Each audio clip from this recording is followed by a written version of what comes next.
Well, as you can tell, folks, we have dueling bands here at Hall Stadium. Good Thursday evening, and welcome to VypeFortBend.com coverage of the Austin Bulldogs taking on the Elkins Knights on your one and only broadcast home for Fort Bend County sports. I'm Roger Smith. Nate Nunez is the silent partner inside the mothership at Vype World Headquarters, and we have great conditions for a football game, unless you want to be cold. But the good thing is, tonight the fans, and for the most part the players, aren't really going to be hot.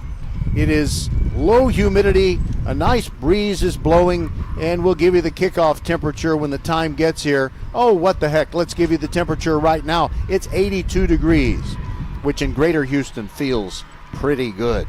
So, what is the story with Elkins and with Austin? Well, they're both playoff contenders. There's no question about that.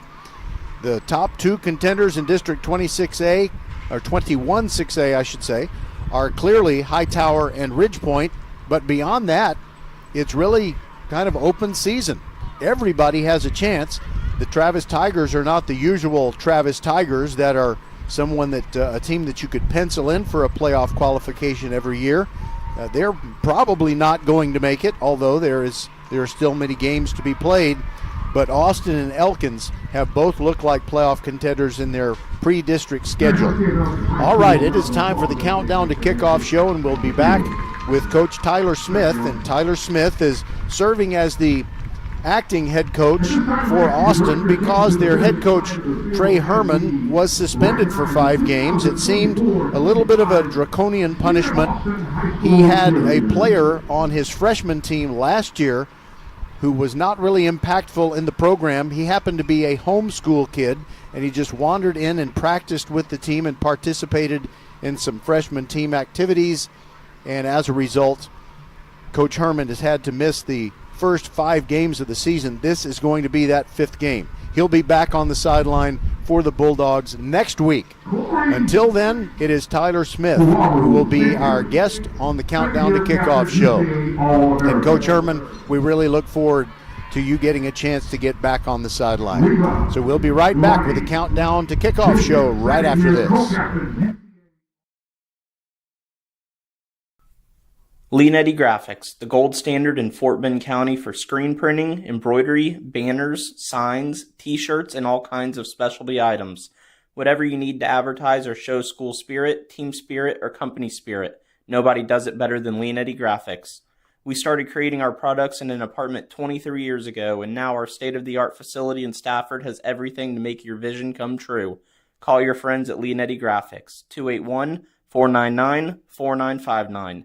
Leanetti Graphics, the official banner provider for VypeFortBend.com.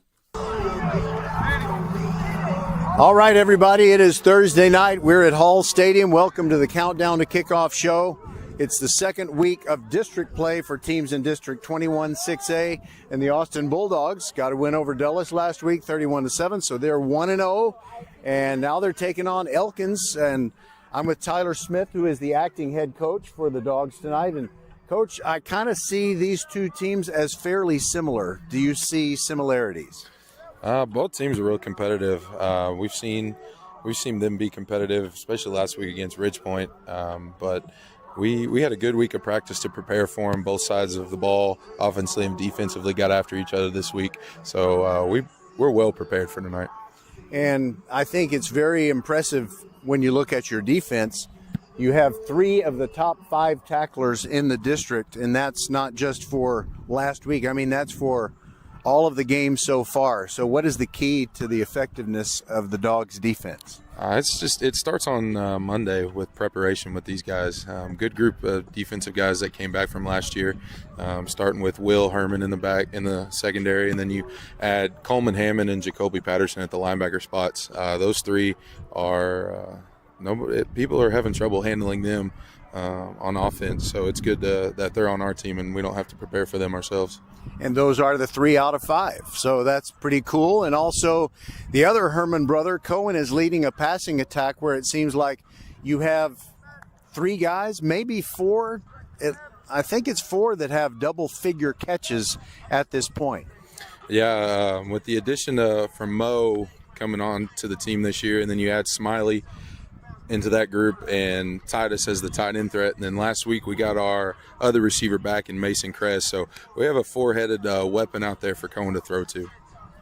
Smiley being Krishan Fitch. Yes. All right, well, the last time I saw the Dogs, it was against Fulshire, and you didn't have Mason Kress, so that's fantastic to have pretty much all of your wideout targets, and looking forward to a good game tonight. Is there anything else you want to say to our listeners before we get going with this one?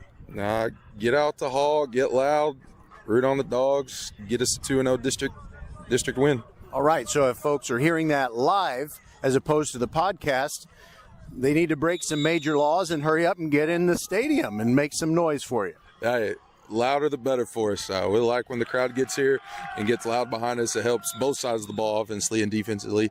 And I think it's what got us a good win last week against Dulles, too. All right, so that is Tyler Smith, and we want to say hello to Coach Herman, and we will welcome him back to the sideline next week, correct? Yes, sir. We can't wait for him to get back on the sideline next week. I know he's chomping at the bit to get here. We've done our best to hold it down for him, but I know he's ready to go. All right. Thank you very much, Tyler Smith. And I'll keep looking into the DNA and see if we're related. We might be. I have no idea. But enjoy the interview, and we'll talk to you, of course, for the rest of the football season and then softball. All right. Sounds good, Roger. All right. We'll be back, and we will visit with Trey Grimes, the head coach of your Elkins Knights. So it is Fort Bend versus Fort Bend. All in the family. We kind of love each other, except when it's time to kick off the game. And then for 3 hours, all bets are off. Our coverage is brought to you by Xfinity, home of the 10G Next Generation Network. The future starts now by First Tire and Automotive with 4 great Fort Bend County locations, and also Leonetti Graphics, the official banner provider of VypeFortBend.com. We'll be back with Coach Grimes right after this. Xfinity here. How can we help? Hi. My daughter invited her entire class to her birthday party. Can my Wi-Fi handle it? Oh, well, at Xfinity, our latest gateways have tri-band Wi-Fi technology, letting you connect hundreds of devices at once. No way. So if all the kids are watching stuff on their phones, well, their parents are sharing videos online. Yep, go ahead and watch videos. They can all do their thing and party their way. No problem. Oh, we are gonna need a bigger cake. Now through September 21st, get fast, reliable Xfinity Gig Internet for $25 a month for 2 years when you add Xfinity Mobile with unlimited data. And get Peacock Premium, a $7.99 a month value included. Go to Xfinity.com, call 1-800-XFINITY, or visit a store today. Xfinity, bring on the good stuff. Restrictions apply. Requires paperless bill and auto-pay with stored bank account. Equipment, taxes, and fees extra. Gig Wi-Fi requires Xfinity Gateway. Xfinity Mobile requires Xfinity Internet. After promo, regular internet rates apply. Actual speeds vary. Welcome back to the Countdown to Kickoff show. What will probably be a perfect Friday night, weather-wise, for the fans at least. It's going to be the backdrop for this game between Elkins and Austin. It's time to visit with Trey Grimes, head coach of the Knights. Now, you kind of drew the black bean in the first week of district play. It's not easy to play Ridge Point, but you got them out of the way. But when I look at the standings and I see what the different teams have done throughout the pre-district schedule, I'm thinking you look like you have a very good chance to be a playoff qualifier. Do you see it that way? Absolutely. You know, knowing being able to be with these kids every day and be with these coaches every day and see what they put in, and how much they really love each other. And then seeing the product on the field with as far as how they compete and when they compete and how they're playing together as a family. I think we got the roster to compete with anybody, and heck yeah, why not? Let's go. Yeah, and you scored 28 points against the Panthers. There are a lot of teams that are not able to do that. And just looking back to last year, even when you had not gotten into the win column yet, it took a while to do that. There's still progress, even though the wins aren't showing up, and now you're getting some wins. Absolutely, and that's big for these, for our players, for them to be able to see some success early on, and know the amount of, like I said, work that these guys put in, and be able to see some success early and kind of validate that work for them, has really paid dividends for the kids. Now, we all know that in life and in football, the Lord giveth and the Lord taketh away, and sometimes the Lord works through transfers. And fortunately, a blessing has come your way, in your quarterback, Roman Seymour, and he was at Manville last year. And what does he bring to the table? Because it looks like you have a pretty balanced offense so far.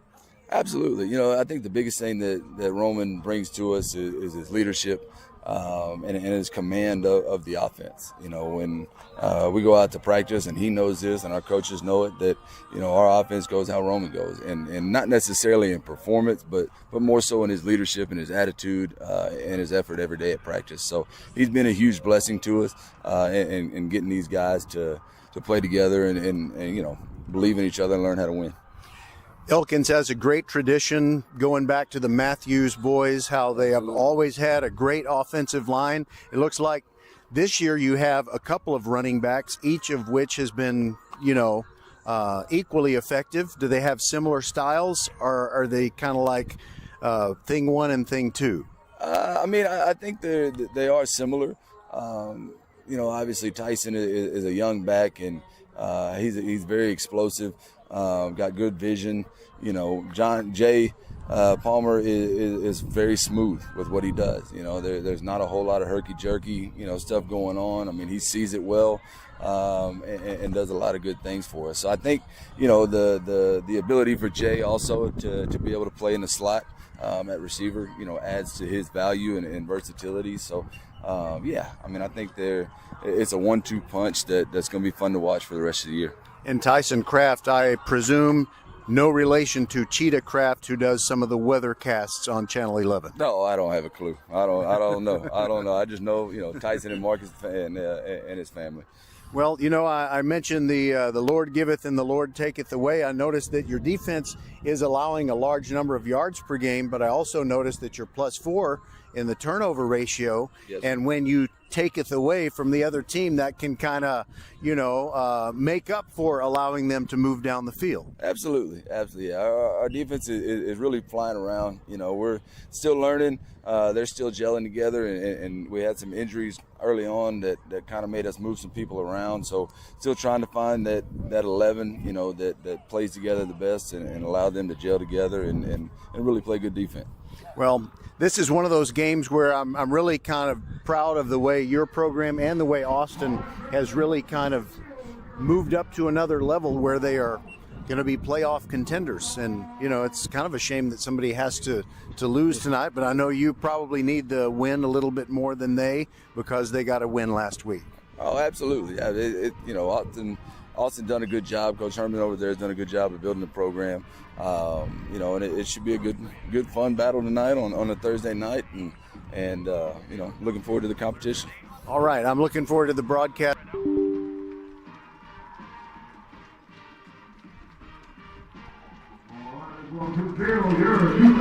Okay, everybody, once in a while we have this device on the laptop that plays the commercials and the interviews, and, well, every once in a while it just kind of quits. So we're going to say thank you very much, Coach Grimes, for the interview. And by the way, I noticed at the beginning of my segment with him that I said it was Friday night. Well, it feels like it should be by now. But it is Thursday night, and it does feel wonderful. The two teams have taken the field, and pretty soon we're going to have the Star-Spangled Banner here from Hall Stadium. And we want to say a big thank you to the athletics department. I'm opening up my phone to say the official thing. Tonight's team and individual stats are provided by theathleticsdepartment.com. They are a full-service provider of high school stats for UIL districts and teams. Coaches and athletic directors can contact them for more information. Please follow theathleticsdepartment.com on their social media platforms, Facebook and X, formerly known as Twitter. Theathleticsdepartment.com now signing up softball and baseball teams for the spring of 2025. And now from windswept Hall Stadium, our Star-Spangled Banner. Performed by the Elkins High School Saxophone Quartet. Gentlemen, please remove your hats.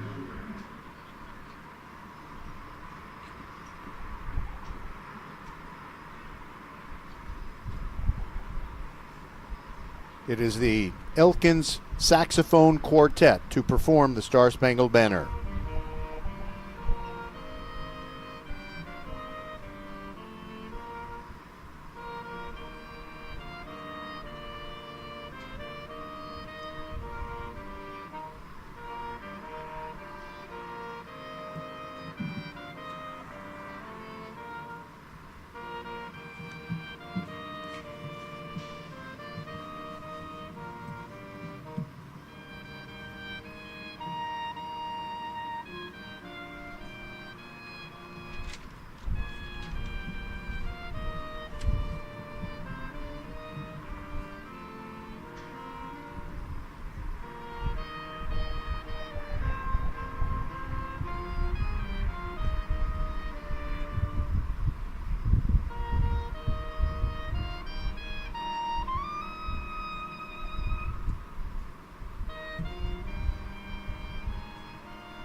All right, so let's see what the numbers say as you look at what these two teams have done on the field thus far in the first 4 games of the season. Elkins averaging 366.3 yards of offense per game, and that ranks third in District 21-6A. Austin in fourth place, right behind at 325.5 yards per game gained. Now, as far as the defense, Elkins is last in the district with giving up 379.8 yards per game, but as we mentioned with Coach Trey Grimes in the Countdown to Kickoff show, they have gotten 4 turnovers. They've gotten 4 more takeaways than they've done giveaways. So that does make up for giving up a lot of yardage in many situations. Third place in the district in defense is the Austin defense, giving up an even 275 yards per game. The running attack for Elkins is kind of two-headed. Johnny Palmer, John J. Palmer, whatever you want to call him, he's very effective. 380 yards in their 4 games, 5.76 yards per carry, and he's scored 2 touchdowns. Tyson Kraft, the super sophomore, 343 yards. He's averaging 7.8 yards per carry, and he has scored 6 touchdowns.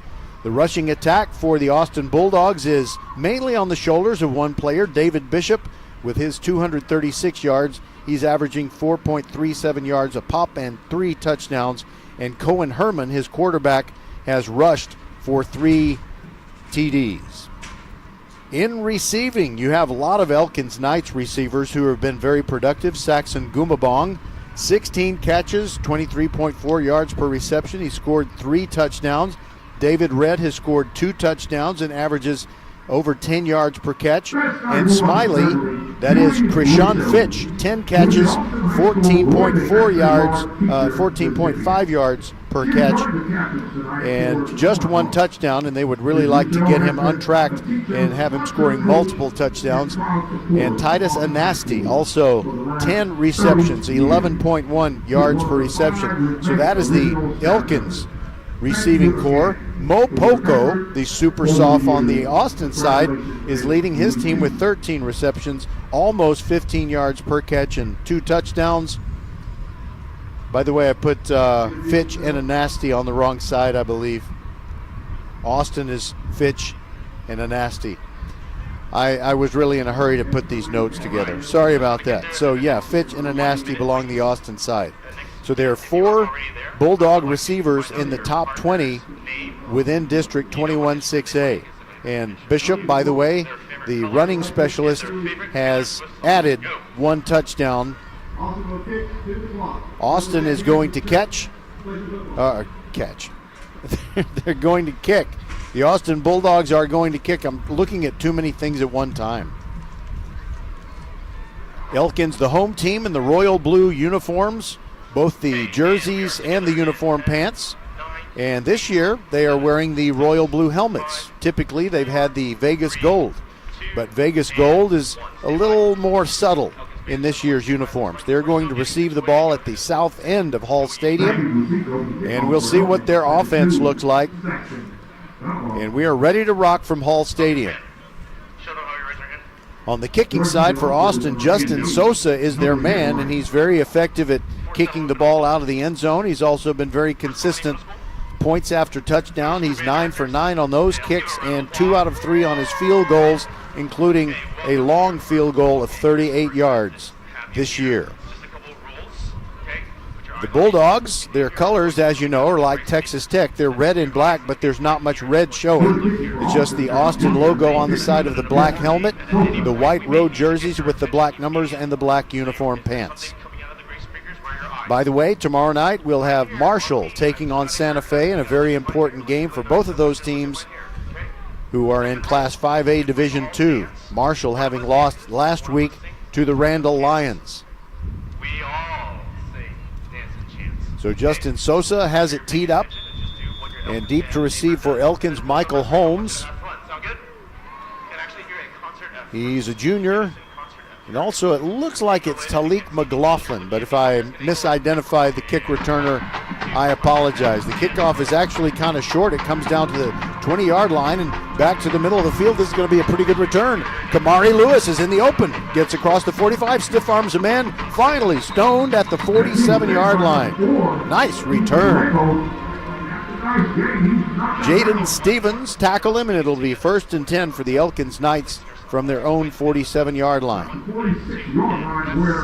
Don Martinez is our referee, and good on you, Don Martinez. I can tell that man has been taking better care of himself. He's lost a lot of weight, and these hard-working officials who run all over the field for 3 hours, they can certainly enjoy it more when they have a lighter load to carry. And Don Martinez has been taking good care of himself. All right, so Roman Seymour, the transfer from Manville, ready to take the spread formation snap, and he hands it off straight ahead. Tyson Kraft, nothing crafty about that play. It's just straight ahead for 8 yards right over the center. Got a great block out in front of him from Jaden Simmons, the senior who is anchoring this offensive line. Give him a 9-yard gain. It's 2nd down and 1. Seymour claps his hands together and hands it off straight again, but Kraft dodges to the left. He lost the football, but it's recovered by Elkins. Saving the drive, David Red. He's the one that noticed the bug on the rug, and he picked it up, and he carried for a 1st down. That's a 1st down. Think of First Tyrant Automotive for all your car care needs. Check them out at firsttyrantauto.com. So now it's 1st and 10 from the 39-yard line after they netted 3 yards on that fumble and scoop and very short run with it. Seymour turns around and he throws it out into the flat on the far side. A catch inside the 45 and down to the 41-yard line. Henry Hippolyte, he made the catch, and there are several very productive pass catchers for these Elkins Knights, and Henry Hippolyte is one of them. In fact, he does his best work on defense. An 8-yard pickup as they bumped him out of bounds at the 31. 2nd down and 2 for the Elkins Knights. Seymour with a back to his left. That's Kraft. He gives it off to him over left guard. Bursting through, and he gains a 1st down. 8-yard pickup to the 22. That's a 1st down. Think of First Tyrant Automotive for all your car care needs. Check them out at firsttyrantauto.com. Rami Al-Mudhaffer, the junior defensive lineman, made that tackle. Austin deploys a 3-man front. It's basically a 6-5 defense. 3-man front, 3 linebackers. 1st and 10, and they marked him at the 23. Seymour drops back, wants to pass, looks far sideline, and he got mixed up with his receiver. He threw the ball down the field, and Hippolyte kind of checked up and ran a comeback route that stopped near the 15. 2nd down and 10 for the Elkins Knights. Elkins lost to Ridgepoint last week, 54-28. Always good to get the Panthers off your schedule. And the Bulldogs won 31-7 over Dulles. So Austin comes in with a 1-0 district record. Elkins is 0-1, but both teams overall 2-2. On 2nd and 10, there goes Kraft. Starts left, moves back to the right, and only gains 2. Austin closed up the hole there. Yusuf Azam. Azam made a nice play. 3rd down and 8. The wind is going to be in the face of the Elkins Knights, so I have a feeling this is going to be 4-down territory. They're a foot away from the red zone, just outside the 20. 4 receivers in the pattern, 3 of them on this side. Dropping back and throwing over the middle on the slant. Completion. 1st down inside the 10 to the 9-yard line. That is their little receiver, Saxon Gumabong. He's not a big target, but he is glue-fingered. He made a nice catch in traffic there. It's 1st and goal at the 9-yard line for the Elkins Knights, and their offense is clicking. Dropping back is Seymour. Plenty of time. Throws back at the end zone over everybody's head. And it'll be 2nd down and goal. He was intending it for Gumabong. On the defense for your Bulldogs, Jawan Davis. We want to welcome all you folks who are listening in peaceful bucolic Pheasant Creek, home of Austin High School.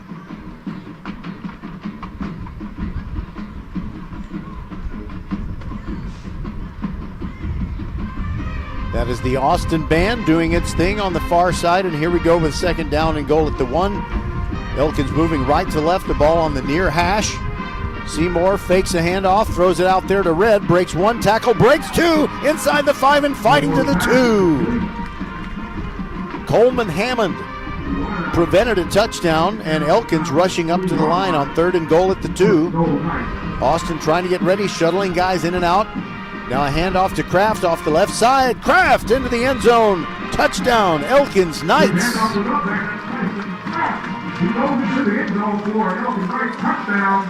That was terrific execution by the Elkins Knights on their first drive of the game, and they burned up more than 3.5 minutes. Matthew White coming on to add the extra point. White thus far this year, 13 out of 15 on extra point kicks. He has no field goal attempts. Snap and hold look good. The kick is up and also good. 7-0. The Elkins Knights are on top of the Austin Bulldogs, and the Dogs will get their hands, or their paws I should say, on the football for the first time when we return on VypeFortBend.com. Xfinity here. How can we help? Hi, my daughter invited her entire class to her birthday party. Can my Wi-Fi handle it?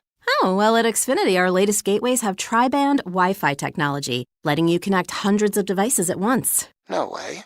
So if all the kids are watching stuff on their phones, well, their parents are sharing videos online. Yep, go ahead and watch videos. They can all do their thing and party their way. No problem.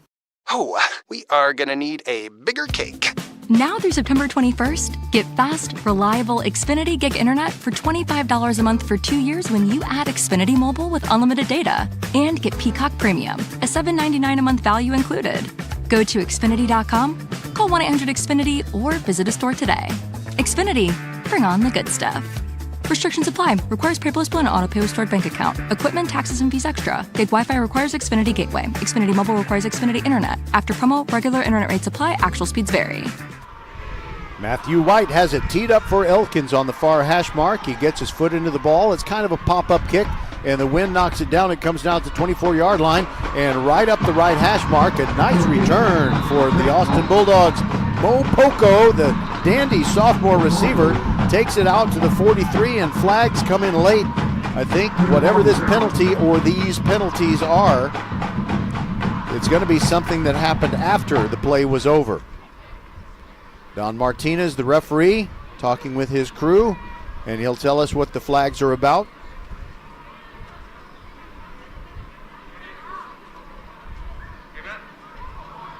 Two flags came in.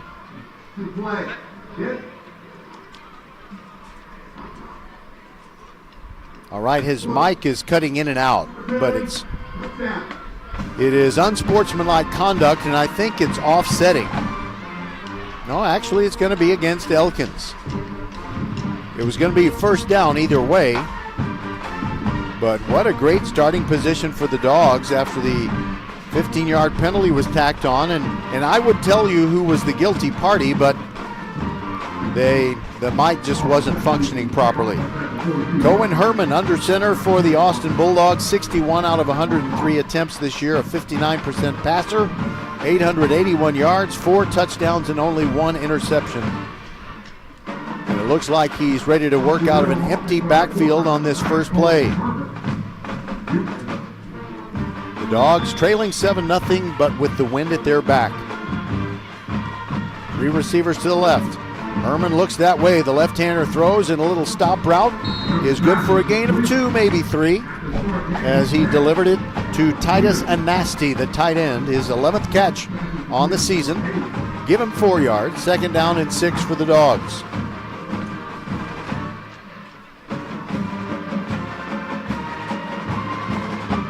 Now there's a back in the backfield. That's Bishop behind Herman, and they give it to Bishop. Running straight over right guard, following his blocks and getting close to what he needs for a first down. He needed 6. I think he got about 5.5.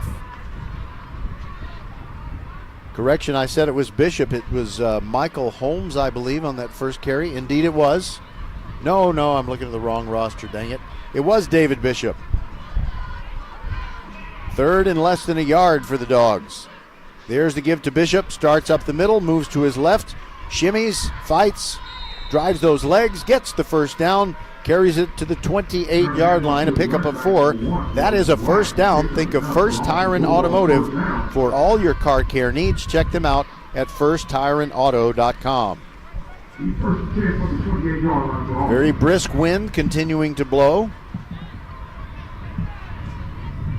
81 degrees. It's dropped by 1 degree. Herman with a little bubble screen. Throws it to Fitch. Fitch is in the open. Gets inside the 15, down to the 12. A flag in his wake. The penalty marker might bring this back. We'll see what happens.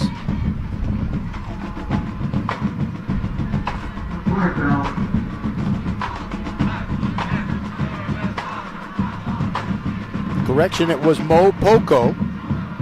Mo Poco and not Krishan Smiley Fitch. All right, so it was pass interference, one of those pick plays, basically. They called Mason Kress for it. And by the way, welcome back, Mason Kress. The first time VypeFortBend.com saw the Dogs this year, they were taking on Fulshire a couple of weeks ago. And Mason Kress was still coming back from an injury. They have quite a selection of guys to throw the football to. So the new down and distance is first down and 16 after the spot foul. Herman dropping back, pressure coming, and he throws it late. It's almost intercepted. It's incomplete near the 30-yard line. He was trying to get it to Poco, and jumping the route, almost picking it off, Benjamin Villarreal. By the way, Elkins has 3 players, or several players with 1 interception each. Jaden Reed, Henry Hippolyte, Kamari Lewis, and that man, Benjamin Villarreal. Second down and 16 at the 35. The Dogs need to get it to the 18-yard line. Herman surveying the defense, steps up, calls for the snap, rolls to his left, looking down the field, lets it go late near the sideline, got a catch. About 2 yards short of the first down, and that's $1, Krishan Fitch. I don't know if you watch College Football Final on ESPN, but there's a segment near the end of the show where they say that's $1 if you commit a faux pas, if you do something that just isn't right. Well, Fitch gets up and signals first down, but it's 3rd and 2. Come on, Smiley, you're better than that. Now hand up off the middle, Bishop burrowing ahead. He got 3 yards, and that'll be a first down at the 16-yard line as they move the sticks downfield. Another first down. Think of First Tire and Automotive for all your car care needs. Check them out at firsttireandauto.com. By the way, we got a great halftime show. We've got Mauricio Dubon of the Astros and also Kevin Eschenfelder with Space City Home Network. He's an Astros and Rockets TV host and sometimes play-by-play announcer, and also he's the voice of Houston Cougars football and basketball. 1st and 10 for the Dogs. Up the middle, Bishop. He is pushing the pile. He's a strong little fella, compactly built, and he picks up 3 yards, gets it right to the 15, where it'll be second down and a long 7.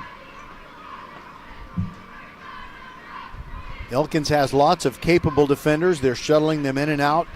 Even though it's very comfortable if you're a fan, it's still pretty warm if you're wearing the full football gear.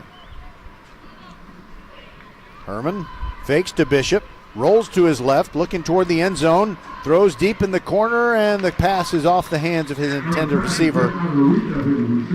That was Fitch, and Herman threw a good pass. It was one that only his guy could catch. But the incomplete pass makes it 3rd down and a long 7. Actually, you know, the line of scrimmage hasn't moved, but the down box has. So it's more like 3rd and a long 6. It moved. As George Costanza said, I think it moved. Fake to Bishop, bootleg to the left, Herman. Here comes the rush, and down he goes. They slid the pass protection over to the left, but then several Knights came crashing through. And I wouldn't know who exactly to give the sack to. I'm waiting for that player to turn around, and It's Darius Williams-Jones. 4th down and 12, and they're going to bring on Sosa to try the field goal. Like we said, he's 2 out of 3 on the year, and the ball is 36 yards away from the goal post on the left hash. Not a good snap. The kick is blocked. Sosa jumps on it right there, and they are congratulating Kamari Lewis. What a playmaker he's been on defense thus far this year. So that is his second block kick. Sion Lewis had the other one, and now Kamari has 2.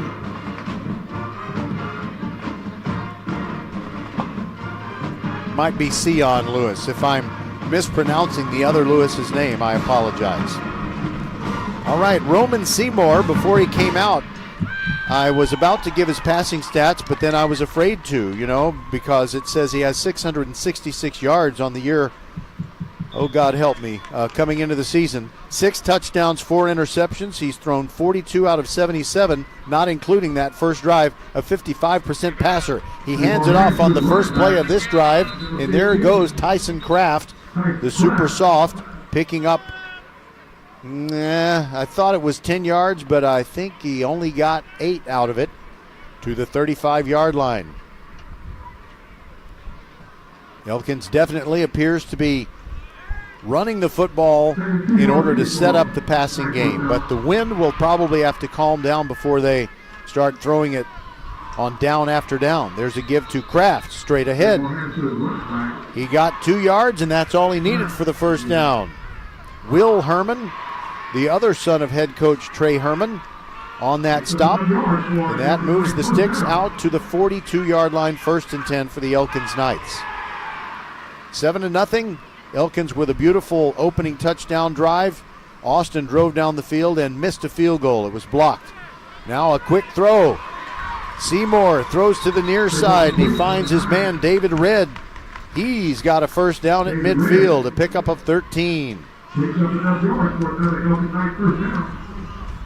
Jojo Opara knocked him out in the first game that we broadcasted involving these Austin Bulldogs. Jojo Opara, despite a big win, 55-14 was the final score, and Fulshear won, but Opara made many great plays. Seymour with an offset pistol formation. Hands it off. There goes Kraft again, hitting the middle of the line hard. Picks up 3 yards, and that's it. Getting up off the bottom of the pile was the tackler for the Bulldogs, Zifan Adek. 2nd down and 5. 3.5 minutes to go in this first quarter. And the way the game is unfolding, Elkins is running the ball very effectively, and they've had the ball for a lot of snaps. And the Austin defense is going to be weary if they keep having to play this often. Quick pass over into the right flat. It's going to be a completion, but a loss of 2. They get it into the hands of Saxon Gumabong, but he was immediately hit and knocked down. Will Herman makes yet another tackle. And I believe also helping out there was Zach Ashur. Zach leads the team in sacks with 2.5. Clock ticking down, 2:40 to go in this first quarter. It's 3rd down and 7 for the Knights. Kraft is still the running back in the backfield next to Seymour. Roman, a tall quarterback, drops back, stands strong, plenty of time, heaves it to the end zone. It's going to be a 50-50 ball, and it's incomplete. Showing the arm strength, basically throwing into the wind. Henry Hippolyte was the intended receiver. He leaped up for it, and the ball easily cleared his head as well as the defender. And that defender was Jawan Davis. Matthew White is normally the punter for these Elkins Knights, and in today's high school game, it really doesn't seem to matter what the distance on the kick is. They kind of go for direction. Matthew White started to run for it, but then he punted it, and it goes to the 10-yard line, the 11, and caught by Krishan Fitch and down right there. Good play by Fitch, because if he had not grabbed it where he did, it probably would have gone inside the 5, and it would have been a deep hole out of which to climb for the Austin Bulldogs.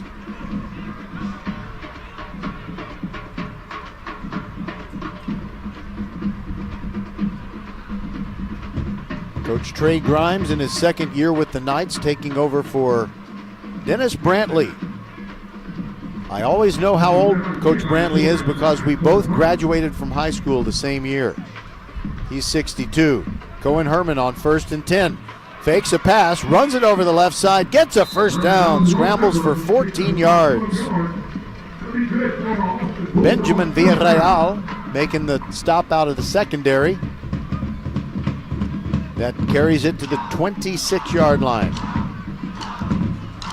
2 minutes to go in this first quarter. 7-0. Elkins on top of Austin.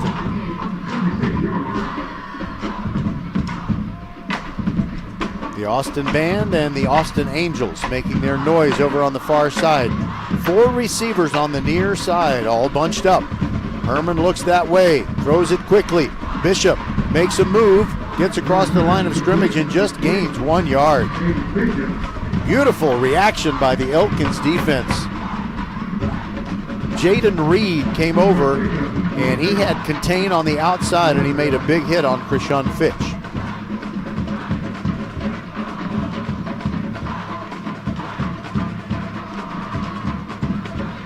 Night is falling at Hall Stadium and hopefully the wind will die down a bit.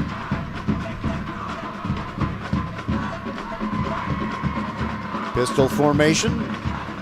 Hand off to Bishop, going right, zigging and zagging, making nice moves, getting out to the 36-yard line. That's a pickup of 7, and he's 1 yard short of the first down at the 35. Coming up from the corner, Sion Lewis. We're under a minute to go in this first quarter. Austin driving, trailing 7-0. There's a handoff up the middle. Bishop with some daylight. Gets 5 more yards to the 40, and that will move the sticks. It's a first down. Think of First Tire and Automotive for all your car care needs. Check them out at firsttireandauto.com. Clock down to 25 seconds. Looks like the Dogs will snap it again. And there's movement inside and whistles, and Herman flings the ball down the field, but the play was blown dead. Always a good idea, just in case they let the play continue, especially if you're a head coach's son. That's something you just know to do. Were the Knights drawn off, or did they just jump across? Here's Don Martinez.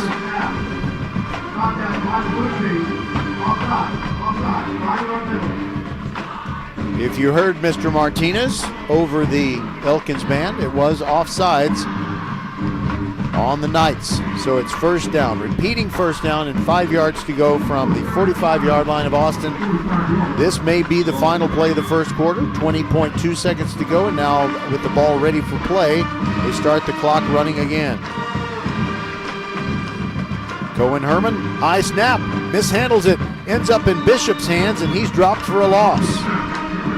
Villarreal came in to make sure on the tackle, and the first quarter clock runs out. We are done with 12 minutes of football, and Elkins leads Austin on VypeFortBend.com. We'll be right back with quarter number 2. First Tire and Automotive has been putting your health and your car safety first for over 20 years. First Tire and Automotive stands for family, integrity, reliability, service, and trust. That's why Fort Bend families know. Take your vehicle to First Tire and Automotive first and forever. Check out the website for service and savings at firsttireandauto.com. Make your appointment today. With 4 great locations, Eldridge, First Colony, Greatwood, and now in Cinco Ranch, there is one around the corner from you. All 4 stores now open on Saturday. FirstTireandAuto.com. That is former Austin Angel Mercedes McKay. She is the voice of First Tire and Auto and a great news anchor up in the Show Me state of Missouri.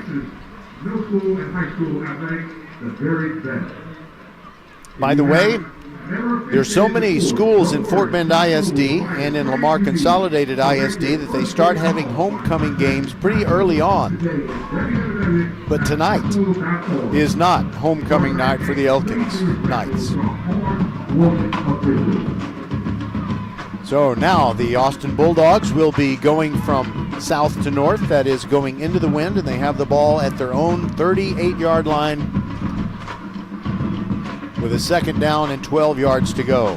Empty backfield for Cohen Herman, 3 receivers to the near side. He looks that way, throws a quick stop route and gets it to a nasty.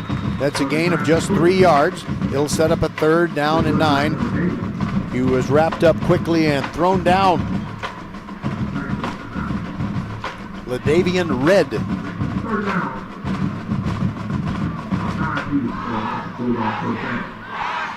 3rd down and 9 yards to go.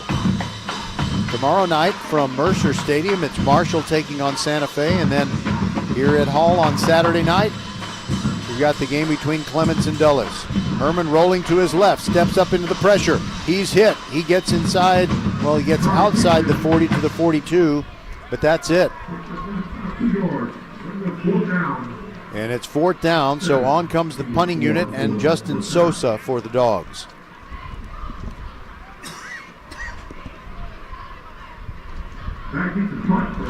Back to receive it for the Elkins Knights is Saxon Gumabong.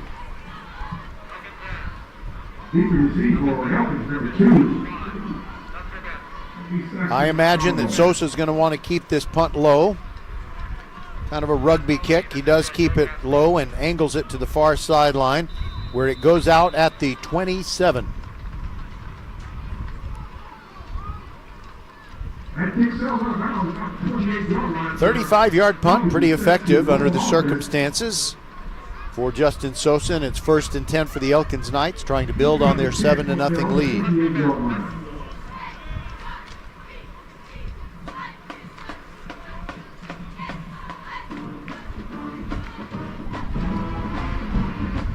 The Austin Bulldogs defense with 3 of the top 5 tacklers in District 21-6A coming into this game after 4 weeks of play.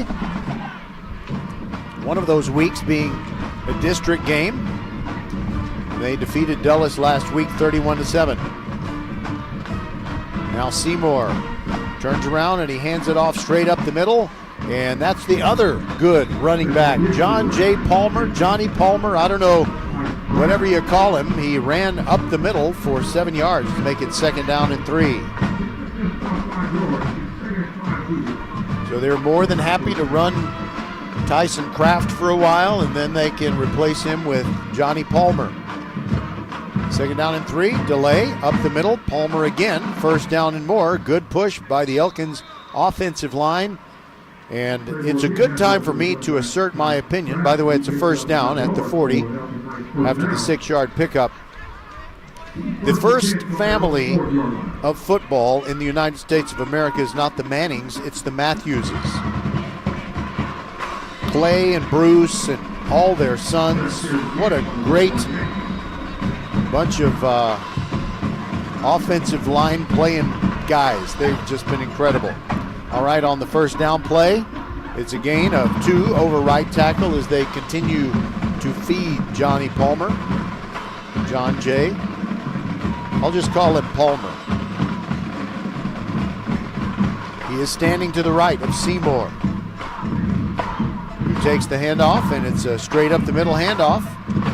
And another effective gain. 3 yards going straight ahead, so it's going to be 3rd down and 5. 9 minutes to go in the first half, and this thing is moving quickly. Austin trying to figure out who should be on the field. They do get the right personnel out there. 3rd and a long 3 for the Knights. Under 9 minutes to go in the half. Up the middle goes Palmer, slamming ahead. And he wriggles and keeps on pushing till he gets to the 42-yard line of the Austin Bulldogs.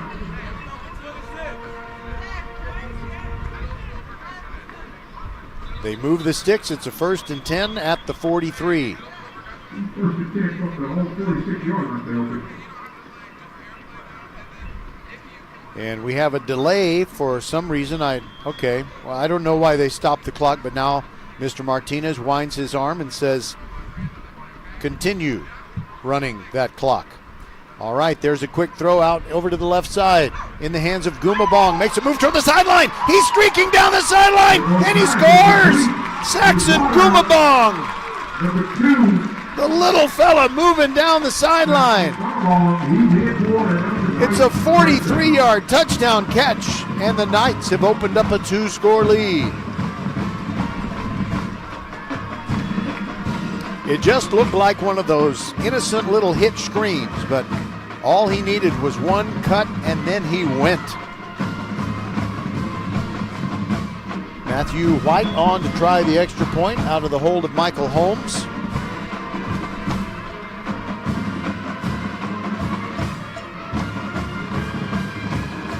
The kick is up, and the kick is good. 14-0. The Knights on top of the Austin Bulldogs. We'll be right back on VypeFortBend.com. Xfinity here. How can we help? Hi, my daughter invited her entire class to her birthday party. Can my Wi-Fi handle it? Oh, well, at Xfinity, our latest gateways have tri-band Wi-Fi technology, letting you connect hundreds of devices at once. No way. So if all the kids are watching stuff on their phones, well, their parents are sharing videos online. Yep, go ahead and watch videos. They can all do their thing and party their way. No problem. Oh, we are gonna need a bigger cake. Now through September 21st, get fast, reliable Xfinity Gig Internet for $25 a month for 2 years when you add Xfinity Mobile with unlimited data. And get Peacock Premium, a $7.99 a month value included. Go to Xfinity.com, call 1-800-XFINITY, or visit a store today. Xfinity, bring on the good stuff. Restrictions apply. Requires paperless bill and auto-pay with stored bank account. Equipment, taxes, and fees extra. Gig Wi-Fi requires Xfinity Gateway. Xfinity Mobile requires Xfinity Internet. After promo, regular internet rates apply. Actual speeds vary. Matthew White, who just hit the extra point to make it 14-0 Elkins, bombs it toward the end zone. He's got a win at his back, but it doesn't quite get there, and this will be returned by the Dogs. Nice return out to the 26, but an even nicer tackle. And we got late flags. First of all, let's give credit where it's due. Michael Jones, the sophomore, absolutely blew up the kickoff return man, Roland Wyatt, and flags came in late, and Don Martinez is going to have to tell us who did what to who, in an illegal way.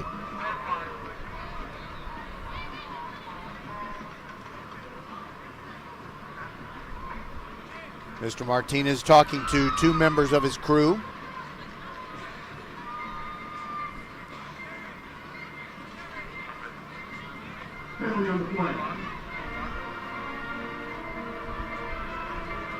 Well, that's a pregnant pause. Yes, we know there's a penalty on the play.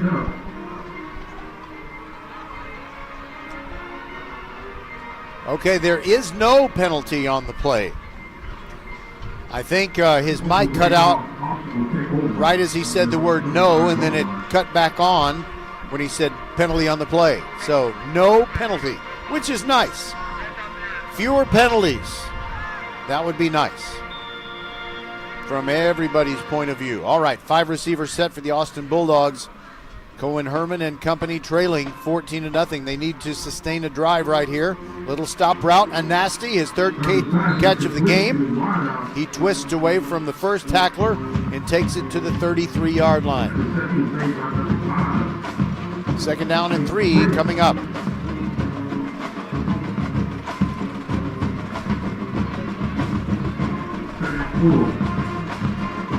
Bishop to the left of Herman. He sends Bishop in motion. Now the backfield is empty. Quarterback draw. There goes Cohen. Spins away from a tackler. Gets to the 42. It's a pickup of 9 yards and make it 10 yards. And a first down. Think of First Tire and Auto for all your car care needs. Check them out at firsttireandauto.com. Dogs playing fast. Movement in the middle. Free play. Herman throws it down the far sideline. It's a jump ball. Incomplete. He was trying to get it to Mo Poco, and Poco wanted an interference call over there against Villarreal, but no call like that is coming. But will it be offsides against Elkins? 7:26 to go in the half. It is offside, so it'll be repeat first down and only 5 yards to go for Austin.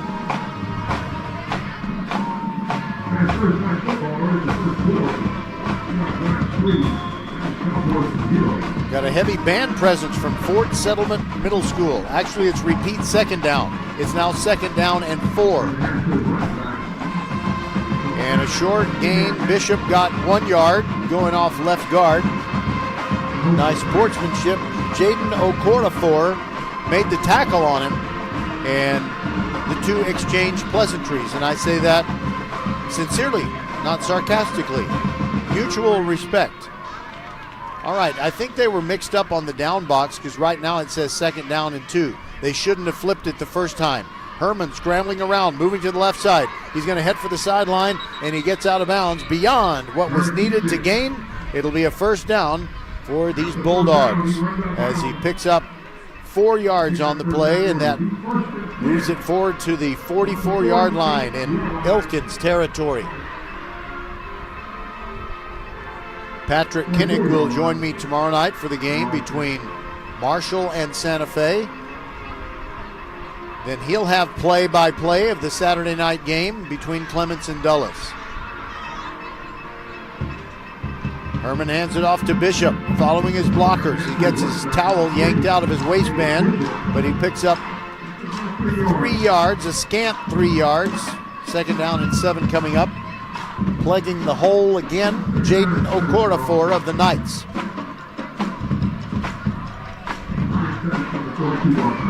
Don't forget to stick around at halftime. We've got Mauricio Dubon and Kevin Eschenfelder. And we might have another guest.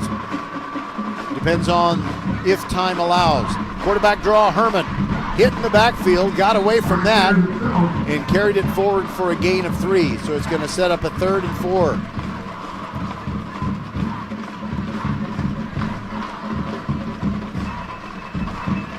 Jaden Reed wrapped him up. The Bulldogs really need to get some points. You just don't want to get too far behind schedule. This is a Dogs offense that is not the type to strike from anywhere on the field. They usually like to use their good execution and drive the ball methodically. And there's a little shovel pass that only nets 1 yard. Roman Seymour shuffled the ball to Kamari Lewis, I believe. Yeah, Kamari Lewis, who plays both offense and defense. It's 4th and a long 3, and the Bulldogs are going to go for it with about 5 minutes to go. By the time they snap the ball, it'll be about 5 minutes. Should be under 5 minutes.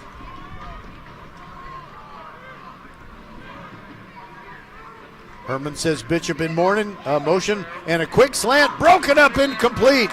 The Knights are going to get the ball back. What a great play that it could have been a pick 6. Amari Heyman was the one who jumped the route and knocked the ball down. And the Bulldogs did a lot of good things on that possession, moved the ball way out from deep in their own end. But in the end, they get nothing out of it, and now the Knights have the football in a pretty good spot for them at their own 38.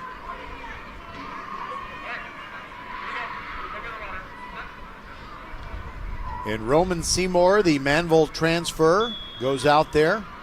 He's just a junior. And boy, is he tall. Looks like he's at least 6'5".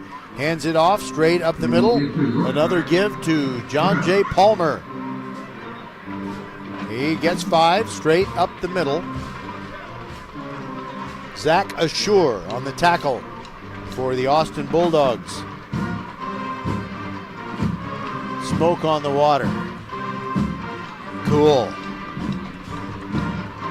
Give him 6 on that last play. It's second down and 4. Seymour hands it off. And here comes Palmer, but he cannot get out of the backfield this time. You can't diagnose a play better than Jacoby Patterson did right there. 5th in the district in tackles, and he got a tackle for loss there. In fact, that is his 3rd tackle for loss on the season. Will Herman has 46 total tackles and 3 tackles for loss coming into this game. Coleman Hammond with 40 total tackles and 2 tackles for loss. 3rd down and 5. Seymour dropping back. Flushed over to his right. Throws sideline, and the pass is incomplete. So it'll be a punting situation for the Knights with 3:39 to go in the half.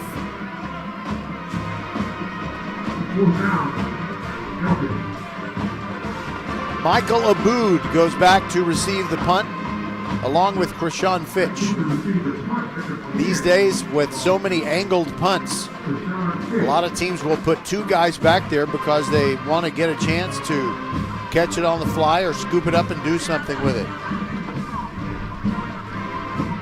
Matthew White, the punter, wait a minute, whistled before the snap. In fact, it's not Matthew White, it's Benjamin Villarreal.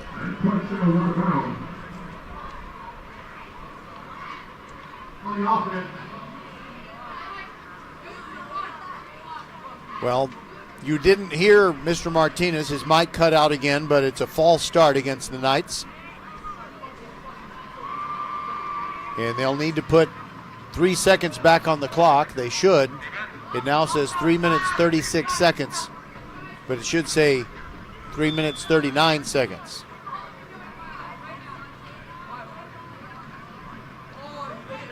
Three seconds can mean a lot in a football game, but we shall see. 14-0 Elkins, but the Knights are punting it away.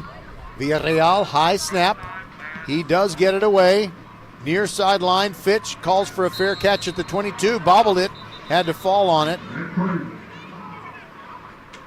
And they're going to mark it where he fell on it at the 19. 1st and 10 from there for the Bulldogs with 3:28 to go in the half.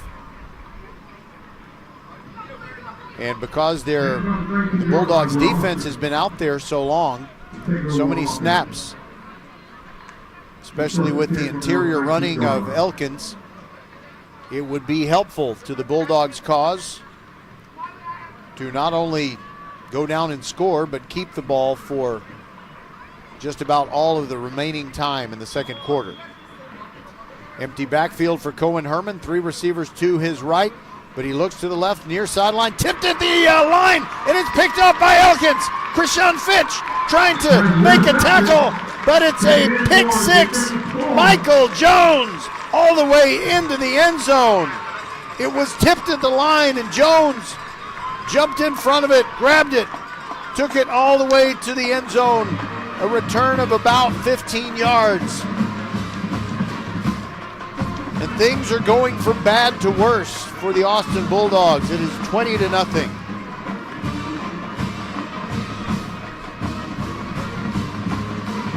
I really thought that Fitch might be able to bring him down short of the end zone. He came very close to doing that. Okay, right before the Knights kicked the extra point, Jaden Reed had to get out there. Now they have 11 guys. Matthew White. And it's a bad snap. It goes to White. He runs to the right. Will he throw the ball to the end zone or sacrifice himself? He does get hit near the sideline, but he does not go down. So the point after fails. And you can't really blame Matthew White for that one. But Elkins can't be complaining. They're up 20-0 with 3:19 to go in the half.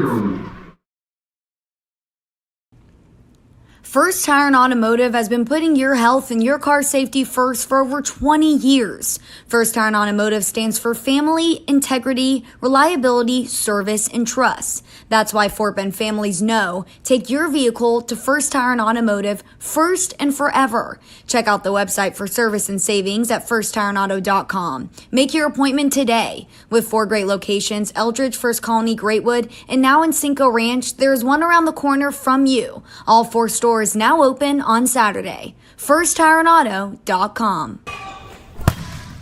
We are the volleyball school with 3 locations, Katy, the Woodlands, and our newest in Richmond on West Belfort. We have the best developmental volleyball program in Fort Bend. We have the high-level training you need to get on the top club and school teams, and you'll have fun doing it. Our Richmond facility is at 18120 West Belfort. Visit thevolleyballschool.com and come train with us. Matthew White's kickoff goes into the end zone, touchback. And it'll be the Austin Bulldogs ball at their own 25-yard line, trailing 20-0. Tuesday night volleyball presented by the Volleyball School. Next week will feature Fulshire hosting the George Ranch Longhorns. Austin and Elkins volleyball girls were familiar with George Ranch, but with the district realignments, George Ranch is no longer in the same district. They're not in 21-6A. All right, Herman and the Dogs with a long way to come back, trailing by 20, but they will get the ball to start the third quarter. They try to get something out of this, probably their final possession of the second quarter, and a quick flip to a nasty in the flat and a tackle for loss. They didn't block for him, and Titus Anasty was dropped for a 2-yard forfeiture. That's not a good word. Forfeiture implies that you just had to take the loss. But the Knights made a good play. Second down and 12. Herman drops back, moves to his left, surveying the field, directing traffic, throws sideline, incomplete. He had a narrow window to get it to Fitch, and he just could not throw it on the money. I don't know that anyone could have. LaDavian Red, stride for stride, covering Krishan Fitch. 2:41 to go in this first half. Our halftime show features Mauricio Dubon and Kevin Eschenfelder. Kevin Eschenfelder, by the way, is a Dulles ex. All right, third down and long. Herman hit in the backfield, scrambling away. He's just surrounded by 4 Elkins Knights, and down he goes. Great coverage, must have been great coverage, because he just couldn't find anyone open. Jaden Okorafor, one of the sackers. Also, LaDavian Red. Several Elkins Knights just said, hey, let's meet at the quarterback, and they did. Sosa ready to punt it away, and there's plenty of time for Elkins to get something else before the half. Sosa, the rugby kick, and not a good one at all. It flutters up and lands at the 28. That's where it goes out of bounds.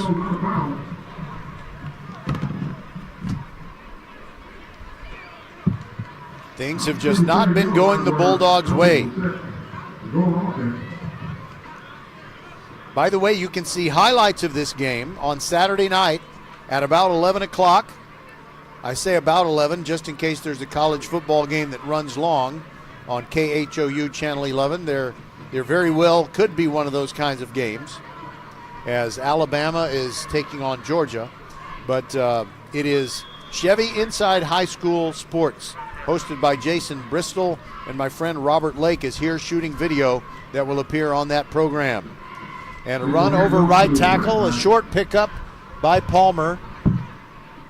And since after that very short punt, the Elkins Knights aren't too far away from the end zone, they won't hurry. It's second down and 6. 1:35 to go in the half. They don't need to try and throw it to the end zone. They'll just try to use up all the time. So far, it's been an almost perfect half by the Knights. Seymour throws to the end zone, which I said they weren't going to do. A flag comes in. It's going to be pass interference.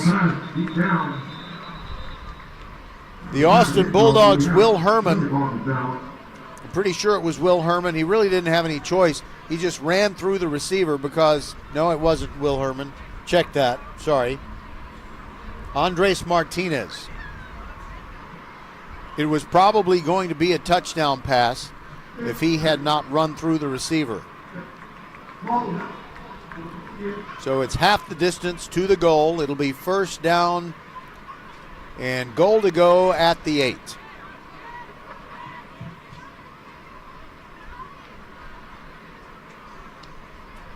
And the intended receiver was that playmaker, Saxon Goombabong.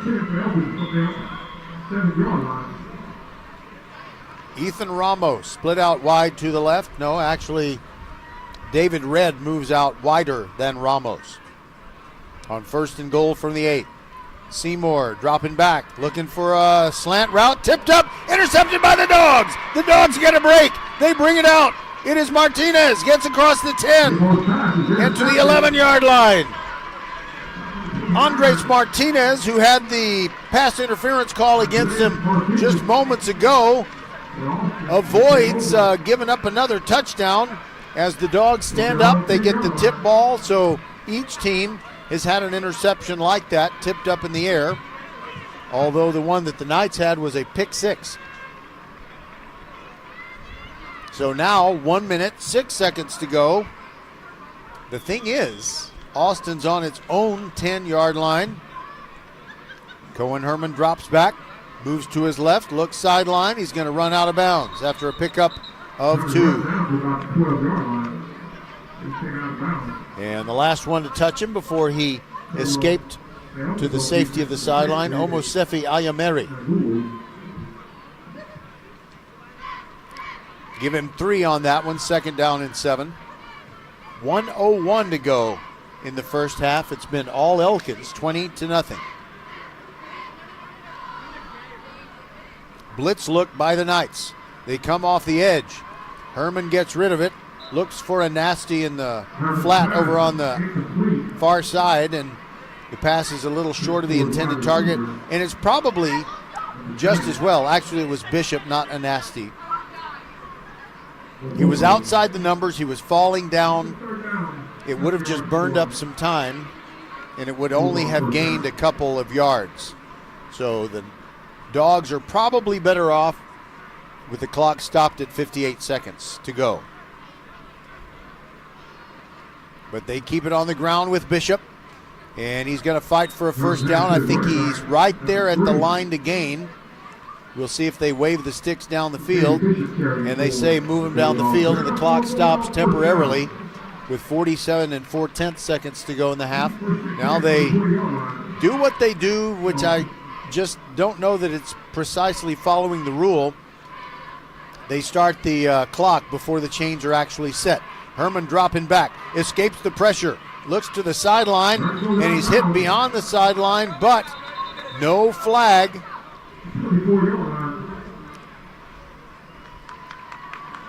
Okay, so Herman is getting up. He's going to be okay. And there is no penalty, and it was Amari Heyman who broke up a 4th down pass early in this second quarter that really kept the momentum on the Elkins side. He made the tackle on that scramble play. 5-yard pickup for Herman. 29.6 seconds to go in the half. I wonder if they might send Krishan Fitch deep. The wind has slowed considerably. In fact, it's almost not windy at all. Herman rolls to his left. Penalty marker down. He runs out of bounds.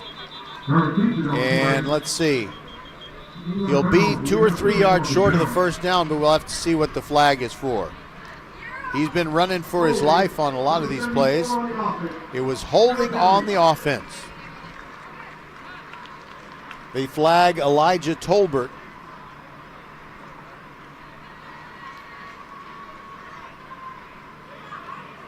By the way, I happen to be employed by another school district, A-Leaf, which does not have fair day tomorrow. I'm going to school tomorrow, and all these kids and their coaches and teachers are going to get the day off. Good for you. All right, it is 1st down and 15 and a draw play. Bishop fighting for what he can get, and he gets a couple of yards. That's it. And I believe that is going to be the final play of this first half. Elkins will go to the locker room leading 20-0.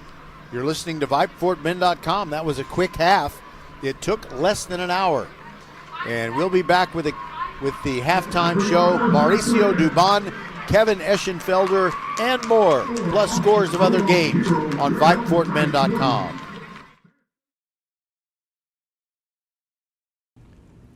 First Tire and Automotive has been putting your health and your car safety first for over 20 years. First Tire and Automotive stands for family, integrity, reliability, service, and trust. That's why Fort Bend families know take your vehicle to First Tire and Automotive first and forever. Check out the website for service and savings at firsttireandauto.com. Make your appointment today. With 4 great locations, Eldridge, First Colony, Greatwood, and now in Cinco Ranch, there's one around the corner from you. All 4 stores now open on Saturday. FirstTireandAuto.com.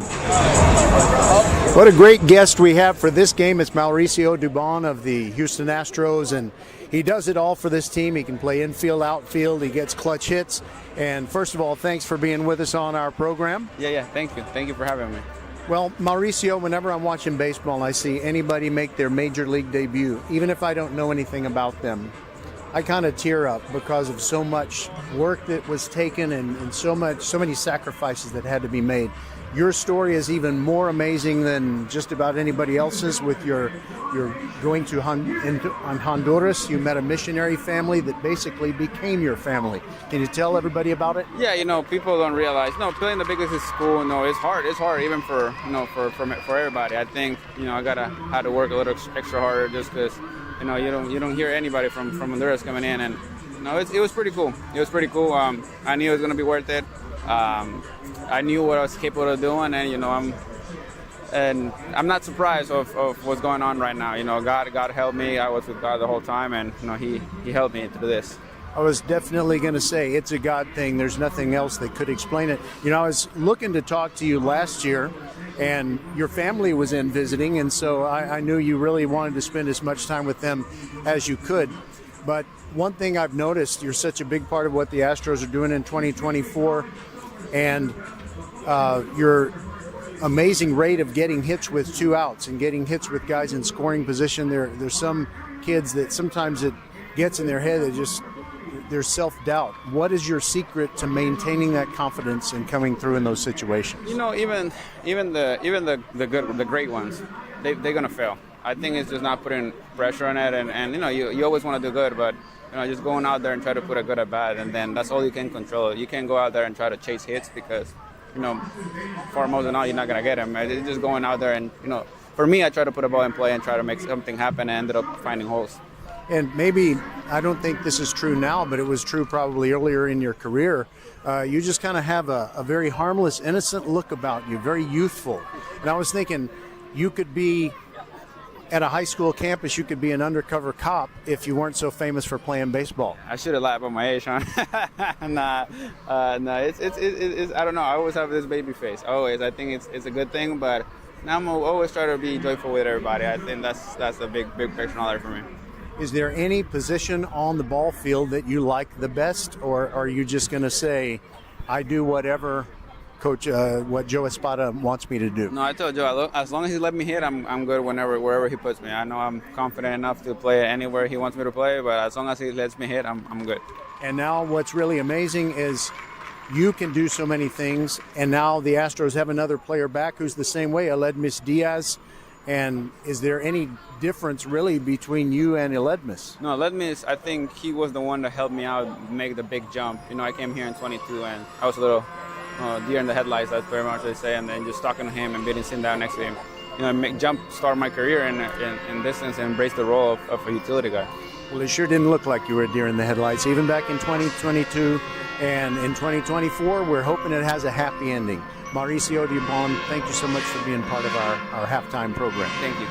Appreciate it. All right, we'll be back with more on VypeFortBend.com.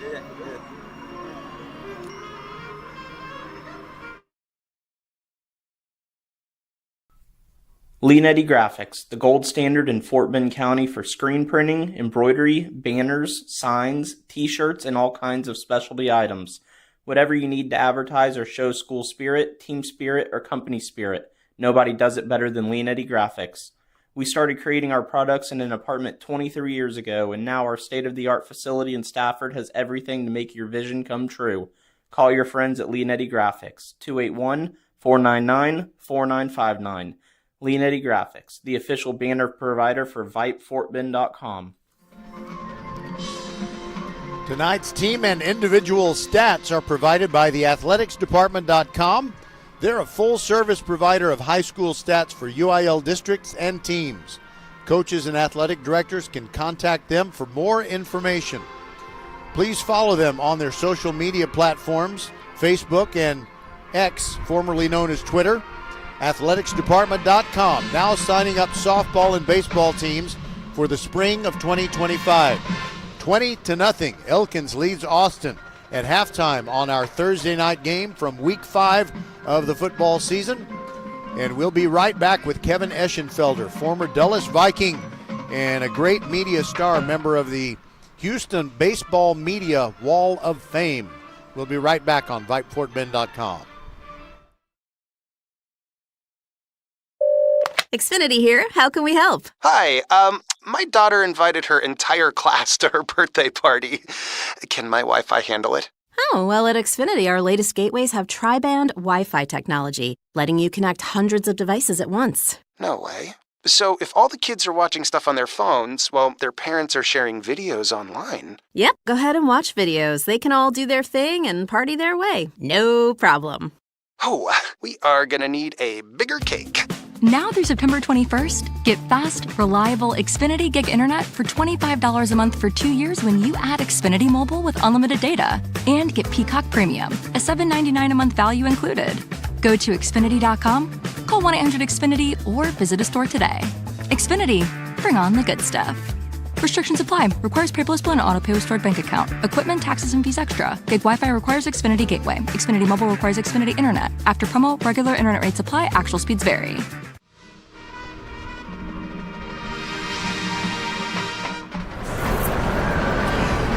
Welcome, everybody, to the halftime show on VypeFortBend.com. Always a privilege to look at those folks who used to be in Fort Bend ISD back when they were teenagers, and they've made good, and in this case, very, very good. Kevin Eschenfelder, former Dulles Viking, and now the guy who really does it all in especially Houston Astros media, but Rockets also.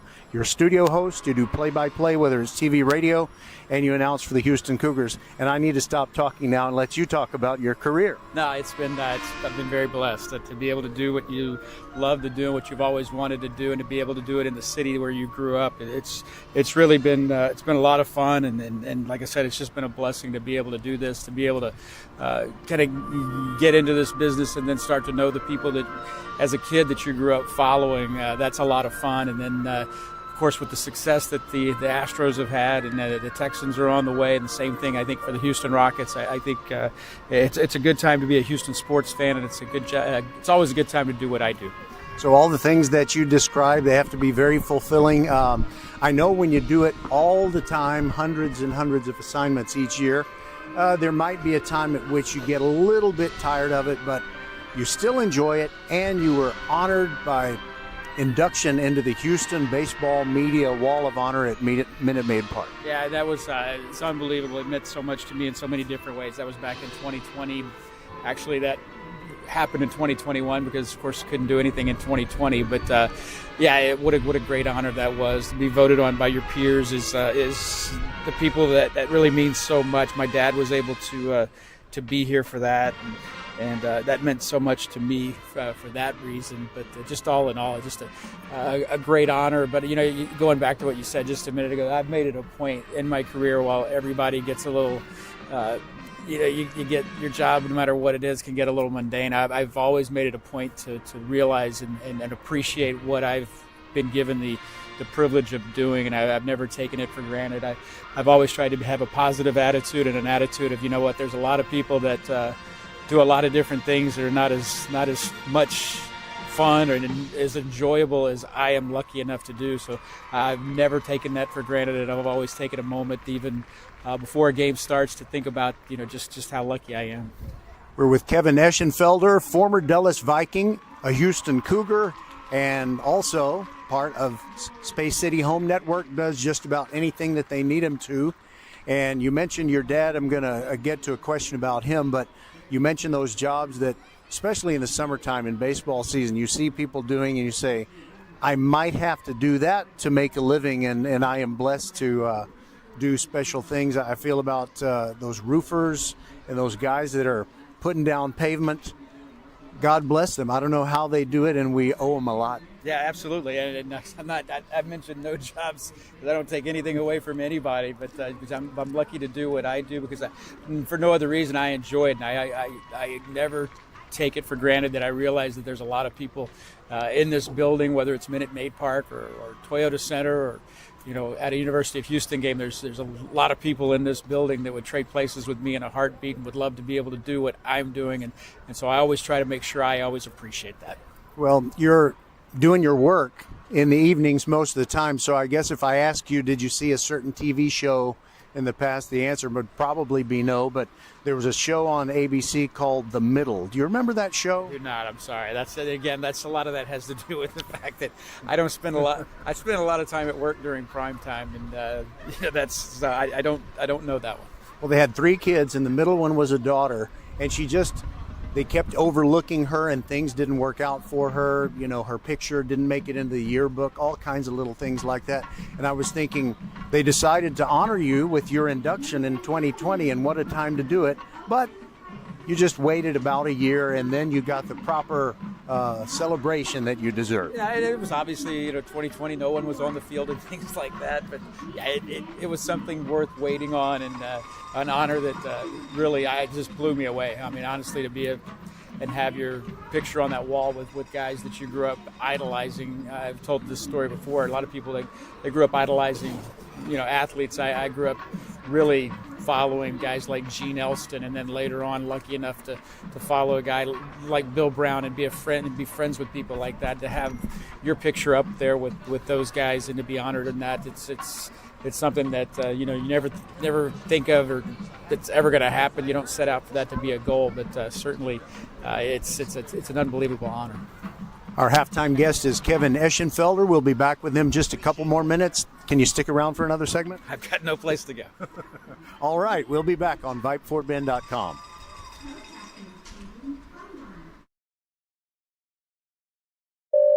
Xfinity here. How can we help? Hi, my daughter invited her entire class to her birthday party. Can my Wi-Fi handle it? Oh, well, at Xfinity, our latest gateways have tri-band Wi-Fi technology, letting you connect hundreds of devices at once. No way. So if all the kids are watching stuff on their phones, well, their parents are sharing videos online. Yep, go ahead and watch videos. They can all do their thing and party their way. No problem. Oh, we are gonna need a bigger cake. Now through September 21st, get fast, reliable Xfinity Gig Internet for $25 a month for 2 years when you add Xfinity Mobile with unlimited data. And get Peacock Premium, a $7.99 a month value included. Go to Xfinity.com, call 1-800-XFINITY, or visit a store today. Xfinity, bring on the good stuff. Restrictions apply. Requires paperless bill and auto-pay with stored bank account. Equipment, taxes, and fees extra. Gig Wi-Fi requires Xfinity Gateway. Xfinity Mobile requires Xfinity Internet. After promo, regular internet rates apply. Actual speeds vary.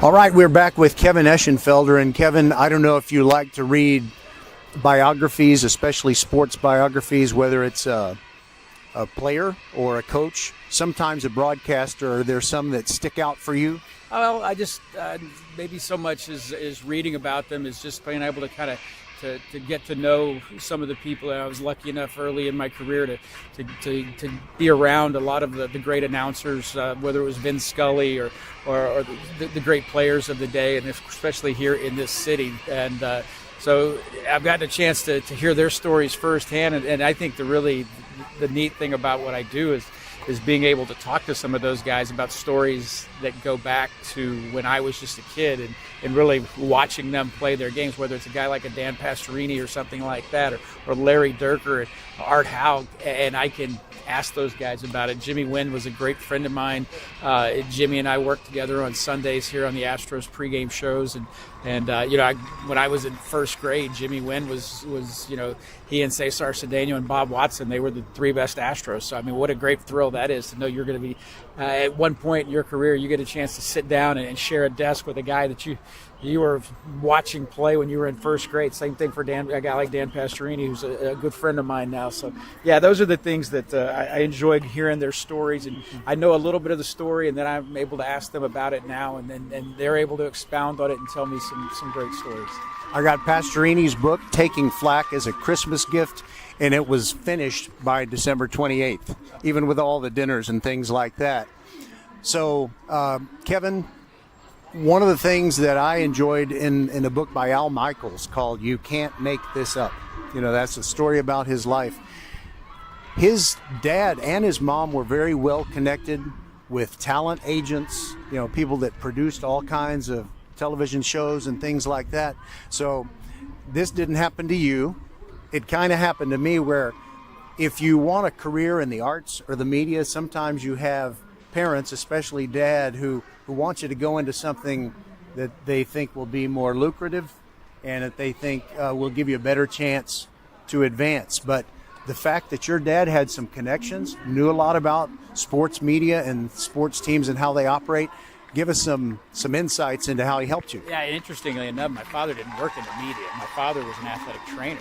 But when the Houston Oilers began in the early 1960s, my father was the trainer at Jefferson Stadium. Mm-hmm. He, to make money on the weekends, he was the spotter statistician for Oilers radio, and he kept doing that until that was before I was born, and then he kept doing that until I was in high school, and so I took over basically, what he had done, and he did it for all those years. And again, that was to supplement his income as a trainer, as an high school athletic trainer. So that was, and that introduced me to a lot of people in the Houston sports media, and then I went to Alvin Community College out of high school and started doing play-by-play, and that just kind of just one thing led to another, and you just right place at the right time, and fortunate enough to be where I am right now.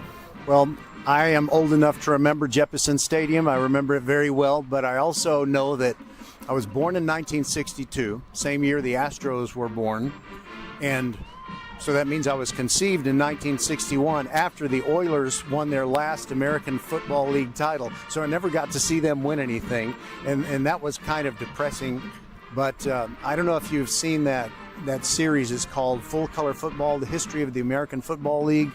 It is an outstanding series that documents the entire AFL. Yeah, I love it because that was, the AFL and the ABA were very similar. My father, by the way, was a trainer in the American Basketball Association, the old red, white, and blue ball league.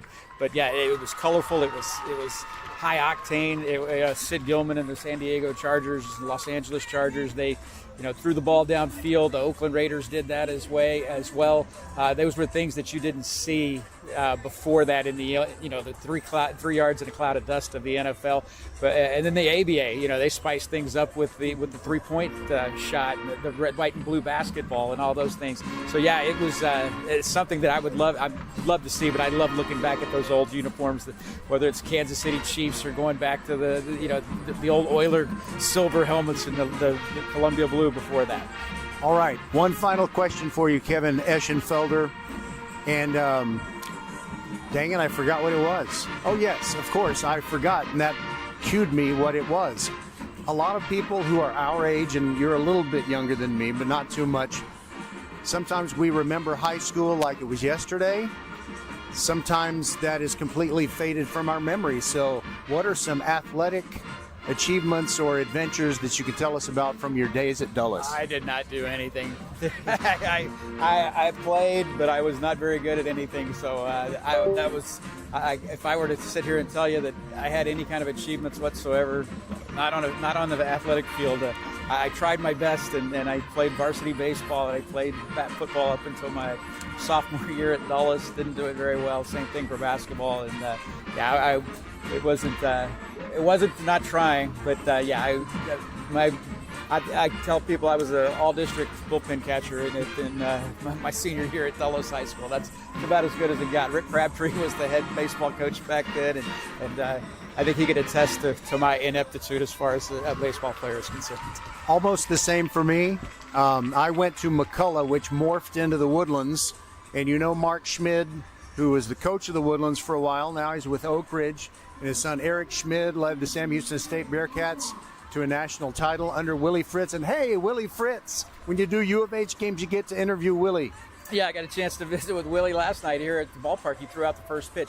I'm really looking forward to that. I did a lot of speaking engagements this past summer with Willie Fritz, and a lot of energy, a lot of positivity. Yeah, I don't know what the record's going to be this year. They have the 5th toughest schedule in the country, but I do think that they have taken huge steps in the right direction, and I'm really, really looking forward to University of Houston football and calling the games for my 12th season. All right, Kevin Eschenfelder, thanks so much for being generous with your time. Always good to talk to you, and hopefully this can be an annual thing. I appreciate it anytime. Thank you. All right, we'll be back with more on VypeFortBend.com.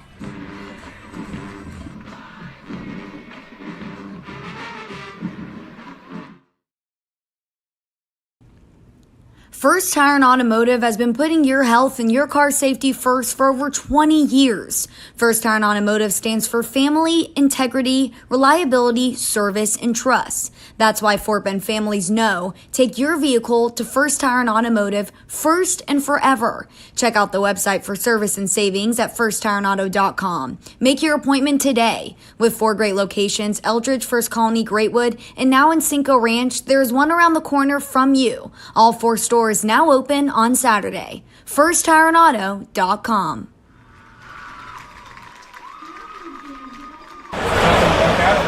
All right, halftime continues on VypeFortBend.com. We're down here in H-Town, or the greater Houston area, and one of those major leaguers from the DF-Dub is Tampa Bay Rays reliever Colin Poche. First of all, Colin, welcome in, and what would you say about your 2024 season? Thank you. It's always great to be back in Texas any chance we get. And, the season's been going pretty well for us. We could be playing a little better. Obviously, we'd like to be in a better position. But, I'm healthy now, so that's really all you can ask for. All right, so you were a Louisville, well, I guess is it Flower Mound or Louisville? Flower Mound Marcus, yeah. Okay, Flower Mound Marcus Marauder, and so too was Ryan Presley of the Astros, but he's 35. You're 30, so I presume your careers didn't overlap unless Ryan had to repeat a grade or something. So what did you know about Ryan once you got into the program? Did anybody still talk about him? I didn't know too much about Ryan growing up. Obviously, when you reach a certain level and someone from your high school makes it to the big leagues, it's a big deal. So I've heard a lot about Ryan, definitely followed his career just because of that. And, as I've gotten into the big leagues, I've got to meet him once or twice. And the high school coach, Jeff Sherman at Marcus now, has a lot of good things to say about him. So he's good people, is super talented, and a really fun pitcher to watch. Every high school baseball season, I get to know these young men, and some of them aspire to go all the way to the pros, and some just kind of enjoy it. Maybe they can get an opportunity in college or something. But do you have any advice for someone that maybe feels like maybe they're kind of a marginal talent? It's not like God put a thunderbolt in their right or left shoulder, but they feel like that maybe they can get there. Any particular advice you have for them? Yeah, it's going to take a lot of consistent hard work. Early in high school, that was me who you described. Definitely wasn't someone who stood out. But if you've got the love for the game and the desire to play at that next level, the work starts to come a little easier, and the more you stack days on top of months, on top of years, you get to look back and you never know where you're going to be. We're talking with Colin Poche of the Tampa Bay Rays, and anytime I see somebody make their major league debut, whether they're stepping into the batter's box for the first time or going to the mound for the first time, I just get misty, even if I don't know anything about them. I tear up because you think about, number one, the hard work and effort. There's always some adversity, no matter who you are, and the support staff support system that you have, your family, people that made sacrifices for you. Is there anybody that you'd like to say something about who really made it possible for you to get to the big leagues? Really my parents, the amount of sacrifices they made. When you're going through it as a high schooler or even younger, you don't realize what your parents are giving up to drive you to practice and games and all the extra work. And my parents were always there for me, always willing to take me to, whatever practice it was. And they always pushed me to work hard. I always had the dream to be a big leaguer, and they never talked down on that. They just told me that it's going to take a lot of work, and they pushed me in that regard. And for that, I'm really thankful. What I always want to do in my broadcasting at the end of the year is to go to Round Rock if one of my teams makes it there. The Ridge Point Panthers have been there in 2019 and 2022, and they they ran into South Lake Carroll every time. Can you tell us about your postseason experiences playing against teams in Dallas-Fort Worth area? Because it's so competitive up there and tough to break through. What was your best postseason memory? Yeah, absolutely. So you mentioned South Lake Carroll. My postseason memory was getting knocked out by South Lake Carroll, which is a little ironic. We've got a pitcher on our team, Tyler Alexander, who was on that team in South Lake, and they're always super talented. But, Flower Mound, it's tough. There's a lot of baseball talent, and recently we've had to see, the crosstown rivals win state a couple times, so that's been tough. But with how much talent there is in Dallas-Fort Worth, it's always fun to see. And what was that final score in your last game against South Lake Carroll when you got eliminated? It was bad. We took it to a game 3, so we snuck a win in there, but we got beat pretty handily in the last game. Well, I bet it wasn't as bad as the Ridge Point Panthers because, they beat, all of a sudden I can't remember who they beat in the semifinals, so they beat a DF-Dub team to get to the final on Saturday in 2019, but when they played the Dragons, they lost 17-0. I'll bet your score wasn't that one-sided. I sure hope not. I can't remember, but I think I would remember that beating like that. Man, it's killing me that I can't remember. McKinney Boyd, that's who it was. That's who they beat. By the way, the UIL realigns every once in a while, but Flower Mound is usually is it Region 2? I believe so, yes. I believe so. Okay. All right. Well, anything else that you would like to say to aspiring high schoolers who want to get to the place where you have reached you're playing in the show, and anything that you can give them in the way of advice? The opportunity's out there. Someone in your grade and in your age is going to do it, is going to make it to the big leagues, and there's no telling that it could be you. So the opportunities are there. You just got to go get them. All right, that's Colin Poche of the Tampa Bay Rays. Thanks for joining us and, making everybody a little wiser for sitting through halftime. Beautiful. Thank you. All right, we'll be back on VypeFortBend.com. Leanetti Graphics, the gold standard in Fort Bend County for screen printing, embroidery, banners, signs, t-shirts, and all kinds of specialty items. Whatever you need to advertise or show school spirit, team spirit, or company spirit, nobody does it better than Leanetti Graphics. We started creating our products in an apartment 23 years ago, and now our state-of-the-art facility in Stafford has everything to make your vision come true. Call your friends at Leanetti Graphics, 281-499-4959. Leanetti Graphics, the official banner provider for VypeFortBend.com.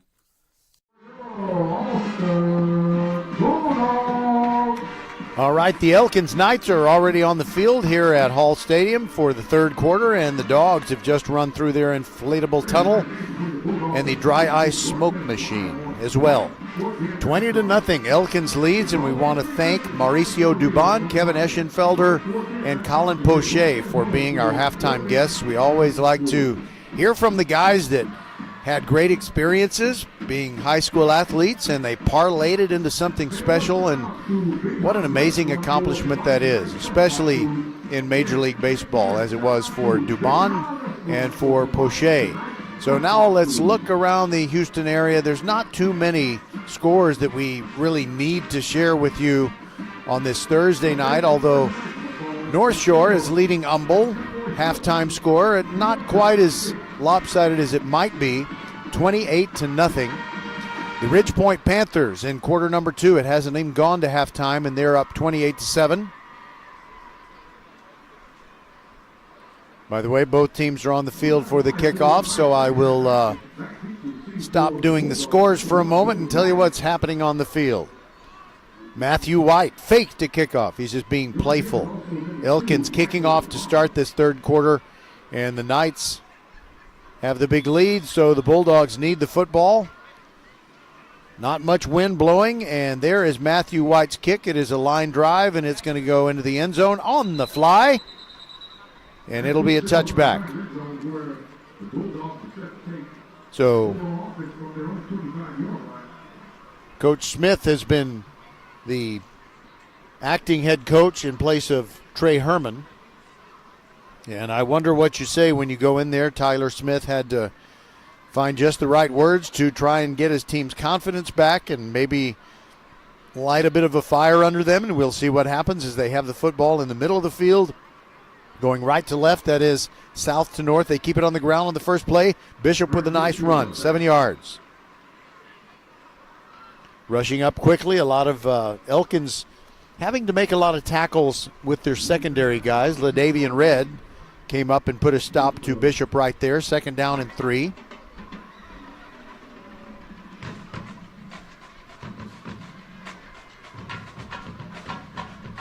Austin does not have a tremendous amount of depth, and so they don't play particularly fast, except at certain times.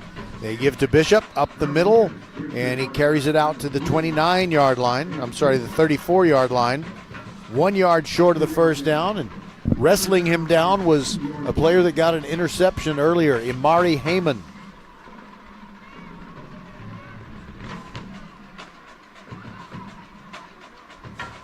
The Bulldogs have a tight end of formation. That is Titus Anasti on the left side. And they're going to pass. And the ball is, the arm of Herman was hit as he threw, and it falls incomplete. And who got back there? They brought the blitz at just the right time. And it's the guy who made the play on the previous play, Amari Heyman. So it's going to be 4th and 1, and the Bulldogs will punt it away. It's amazing how quickly Amari Heyman got back there, and you know, most quarterbacks have a clock in their head, and Herman, I guess he felt like he had a little bit more time, but when he pulled the ball back, all of a sudden Heyman was knocking it down. Sosa to punt. Good snap and a rugby-style kick to the far sideline, fielded at the 36, and fielding it on the run is Gumabong. And he goes back to the middle of the field and carries it to the 42, and a late penalty marker comes in. I wonder what this is all about. It came in so late. I tend to think that maybe this is not a holding penalty like you usually get on the return team. And now Mr. Don Martinez, our referee, picks up the flag, waves it back and forth, and indicates there is no infraction on the play. That's good. He picked up a flag in the first half as well. The opportunistic and very methodical Elkins offense dominated in the first half. They scored 2 touchdowns and a pick 6 given their other touchdown, so they lead it 20-0. And Seymour on to take the first snap. Turns around and hands it straight up the middle to Kraft. Slams over the left side, gets 3, maybe 4 yards. They mark him down at the 47. That beefy Austin offensive line. Zefon Adek made that tackle. 2nd and 6. This game has clipped along very fast. We're on Fair Day Eve for people who are in Fort Bend ISD. Here's a quick pop pass. Gumabong catches the hitch screen, breaks 1 tackle, breaks 2, still going, and inside the 45 of the Dogs and down at the 42. Coleman Hammond put a stop to the play, but not before it's a first down for Elkins. That is a first down, and you should think of First Hiren Automotive for all your car care needs. Check them out at firsthirenauto.com. Seymour with Kraft to his left. Hands it off to Kraft. Misdirection play coming to this side. Breaks the tackle inside the 30, inside the 25 to the 24. Twisting and turning. And the Bulldogs defense is just having a hard time filling up those holes. The point of attack being blocked so very well. The Davian Red probably kept that from being a touchdown. It's 1st and 10 now at the 24-yard line. And they give him Kraft again, diving right up the right set of hash marks. Dives to the 20, picked up 4, 2nd down and 6. And Elkins might put a stop to the competitive part of this game if they finish this drive with a touchdown. Now they put in that other running back, Palmer. Palmer runs into a scrum. He gets a couple of yards, and a penalty marker is down.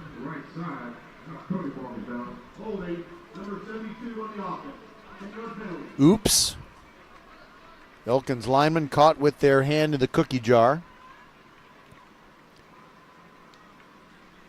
The one time that the Bulldogs were able to stop Elkins as they were marching down the field, they got an interception near the end zone. They were backed up in their own end. And so maybe if they can disguise their coverage and induce a Seymour pass to kind of see a mirage and throw it to something that isn't there, but they keep it on the ground, and there goes Palmer, but he's dropped in the backfield. Nice job of sliding down the defensive line, and that was Robert McAdoo. I guess we can't call him Bob McAdoo because a lot of you grandpas out there remember when he was a great player in the NBA. 3rd down and 16 for Elkins. And it looks like they want to put it up. Seymour throws to the near sideline. Wide open. Gumabong caught. Touchdown. A busted coverage. 2 defensive backs for the Dogs were kind of near each other at the 10, and they both went with another receiver, and Gumabong was wide open. And the touchdown is going to make it a very, very tall order indeed for these Austin Bulldogs to come back. Don't forget, you can see highlights of this game on Chevy Inside High School Sports at about 11 p.m. on KHOU Channel 11 on Saturday night. If that Alabama-Georgia game runs long, you know you might want to set your DVR to record 11 p.m. and also 11:30 p.m. on Channel 11, just in case the SEC primetime game goes really, really long, which it could. I'm not sure what the delay is here. We're waiting for Matthew White to try the extra point.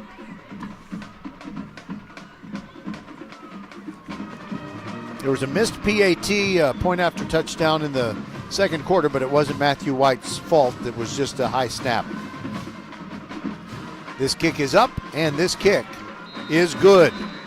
It is 27-0. Elkins over Austin. We'll be right back on VypeFortBend.com.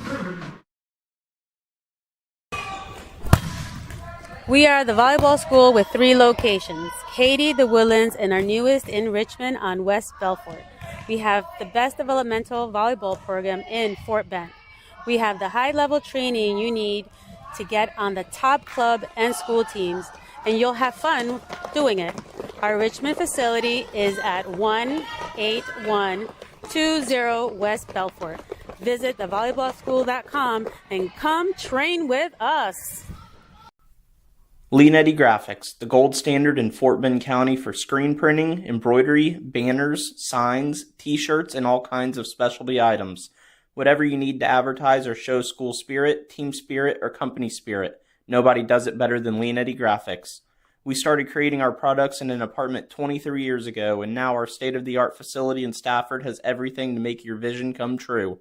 Call your friends at Leanetti Graphics, 281-499-4959. Leanetti Graphics, the official banner provider for VypeFortBend.com. All right, Matthew White. He's had several opportunities to kick off, and this one is high in the air. Not as much wind behind this one, and Michael Aboud has it at the 5-yard line. Goes up the numbers on the far side. Avoids a tackler near the sideline, but he's twisted down at about the 20. And that's where the Bulldogs will start what they hope is a big comeback. But they have not been able to get anything going against Elkins, and Elkins, with the very steady ground and pound running game, has moved the ball up and down the field. 1 pick six to add into it, and there you have the recipe for a 27-0 lead with 8:09 to go in quarter number 3. Cohen Herman sends a man in motion, rolls to his left, throws it, looking for Bishop, and the pass is underthrown, incomplete.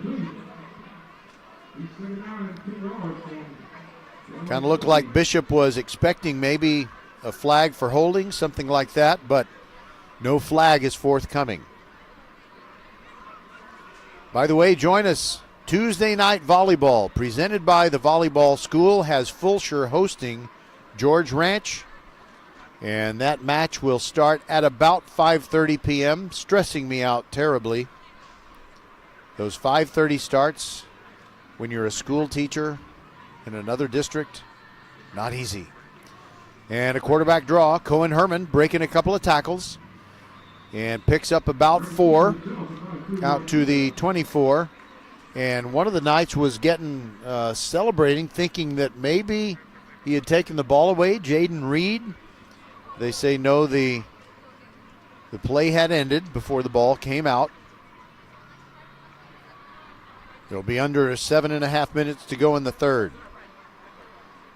when we get this ball snapped.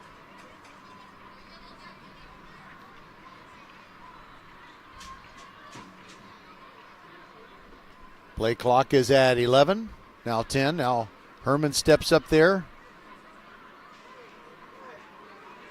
3 receivers on the near side in a trips formation, but they throw it to the single coverage guy out there, and it is Bishop with a catch in Elkins territory at the 42. Correction, it is not Bishop. It's Mopoko.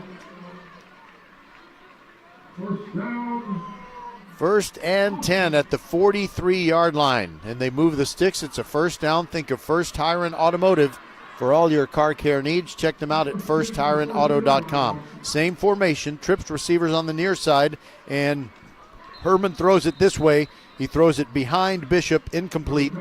Second down and 10 at the 43.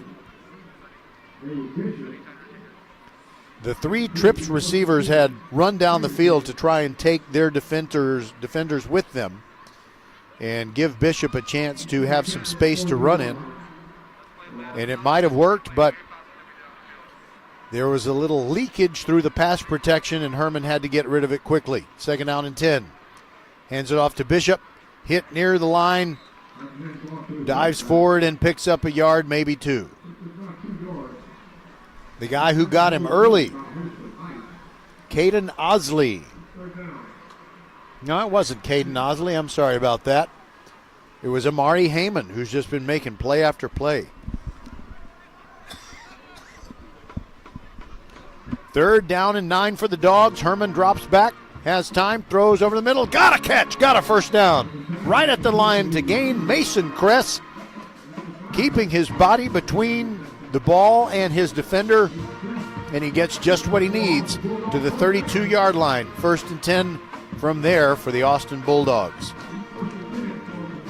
They need to work with a little bit of urgency, or somewhere between a little and quite a bit. Late blitz. Herman runs it, makes a couple of moves, and gets down to the 27. He picked up 5.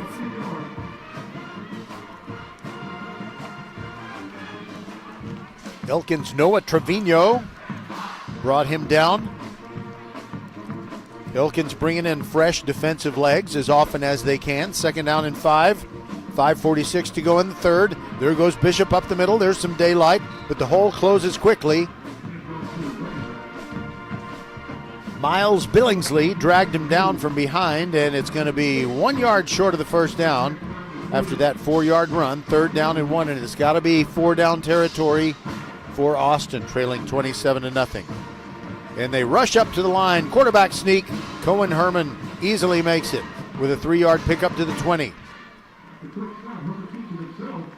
And also, I like that good sportsmanship on the part of David Anabogu of Elkins. He was trying to help up one of his opponents, but that opponent did not see him extending the hand. But you get credit for that good deed, Mr. Anabogu. First down and 10 from the 21. Herman drops back, has plenty of time, throws it out there to Bishop. Oh, but it was off his hands. And he's so mad at himself. He let it slip between his fingertips. Second and 10, 4:56 to go. And we're just hoping for a few competitive moments before we get out of here. Although the Elkins faithful, I'm sure, wouldn't mind if the whole rest of the game was brilliantly boring. And off to Bishop, out of the pistol, gets free, inside the 10, 5 fighting, touchdown, Bishop! And the Dogs are on the board. A 20-yard touchdown run. For Bishop, that is his 4th rushing touchdown of the year. Sosa comes on. They have the swing and gate formation. Will they try to do some trickeration here? Yes, they will. They snap it to Sosa, and he throws over the middle. It is caught. Will Herman, did he catch it? No, they say it hit the ground. Oh, my goodness. They tried to get a 2-pointer out of the swing and gate. It didn't work. So our score is 27-6, 4:49 to go in the third quarter, and we'll kick it off when we return on VypeFortBend.com. Xfinity here. How can we help? Hi, my daughter invited her entire class to her birthday party. Can my Wi-Fi handle it? Oh, well, at Xfinity, our latest gateways have tri-band Wi-Fi technology, letting you connect hundreds of devices at once. No way. So if all the kids are watching stuff on their phones, well, their parents are sharing videos online. Yep, go ahead and watch videos. They can all do their thing and party their way. No problem. Oh, we are gonna need a bigger cake. Now through September 21st, get fast, reliable Xfinity Gig Internet for $25 a month for 2 years when you add Xfinity Mobile with unlimited data. And get Peacock Premium, a $7.99 a month value included. Go to Xfinity.com, call 1-800-XFINITY, or visit a store today. Xfinity, bring on the good stuff. Restrictions apply. Requires paperless bill and auto-pay with stored bank account. Equipment, taxes, and fees extra. Gig Wi-Fi requires Xfinity Gateway. Xfinity Mobile requires Xfinity Internet. After promo, regular internet rates apply. Actual speeds vary. We are back, and the Elkins students having fun down there in the band section. Here comes the kickoff, and it's a rather short pop-up kick that comes down the 26-yard line to Ethan Ramos. Ramos spinning through some traffic, and he gets it almost out to the 40-yard line before Krishan Fitch pushes him back, and he also had some help from Chima Dike.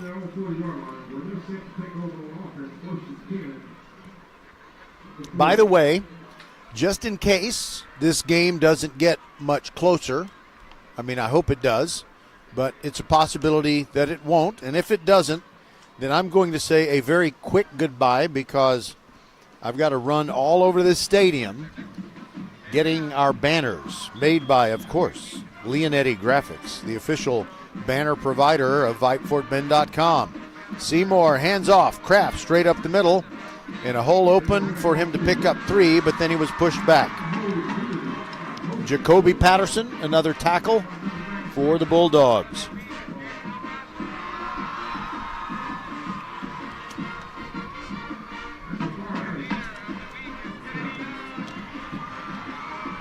Second down and 7 after that gain of 3. There goes Kraft again, and he runs over the left side, and he gets 4 or 5 yards down the field before he's touched.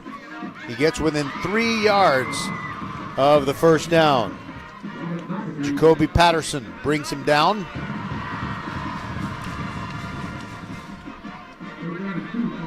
And we'll see if maybe a play action pass here on 3rd and about 3. Seymour hands it off to Kraft up the middle. Gets hit in the mouth after he crosses the line to gain. But he picks up 6, and that'll be another first down. It was Coleman Hammond facing him up right there. But not before he picks up a first down. Think of First Tire and Automotive for all your car care needs. Check them out at firsttireandauto.com. And a pass to the near side. It's Hippolyte. Makes moves. Slips away to the 38-yard line. Will Herman had a shot at him, but he couldn't bring him down, and Javon Stevens finished him off for a pickup of 6. Just an easy hitch, pitch and catch. Henry Hippolyte has found a home at wide receiver. Now there's a misdirection play, and they give it off to Palmer, who slants over the right side, and he picked up exactly 4. That's what they needed for a first down, and the Sticks move down the field.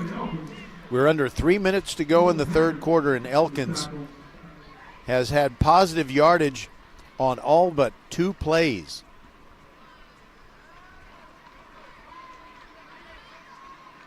They've just been very solid in their offensive execution. 2 tight ends in the formation, and they give it up the middle to Kraft. Pushing. His big buddies leaning with him, getting more yardage inside the 30 to the 27.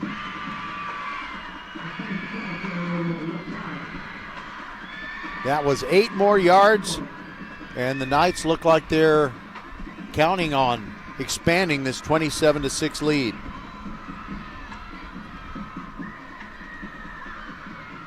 Ridgepoint is playing Travis, and we'll get a score update on that one, that game at Mercer Stadium.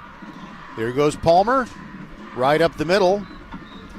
Zefon Adek right there to make sure he doesn't get much farther, but he still gains another first down.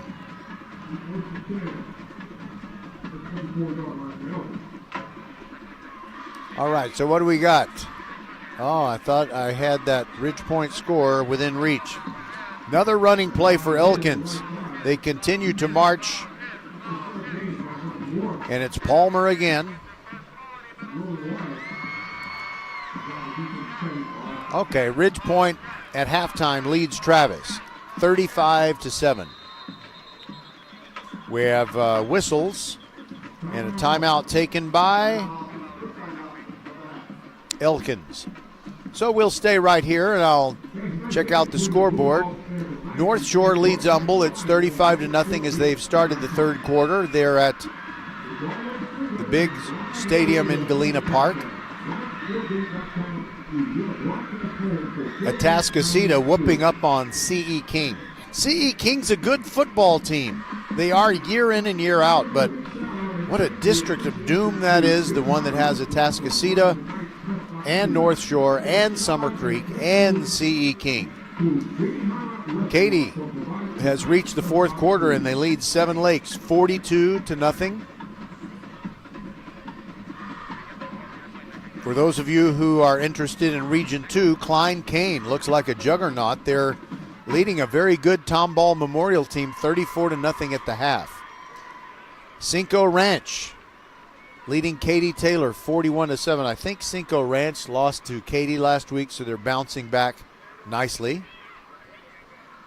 The Foster Falcons leading George Ranch 21-14 in the third quarter. Foster's had a tough time of it last year and so far this year, but it'd be a real shot in the arm if they could knock off the Longhorns. Second down and 4 for Elkins after they took the timeout. They're inside the 20. There goes Kraft up the middle, fighting, and a nice solo tackle from the Dogs' Jacoby Patterson.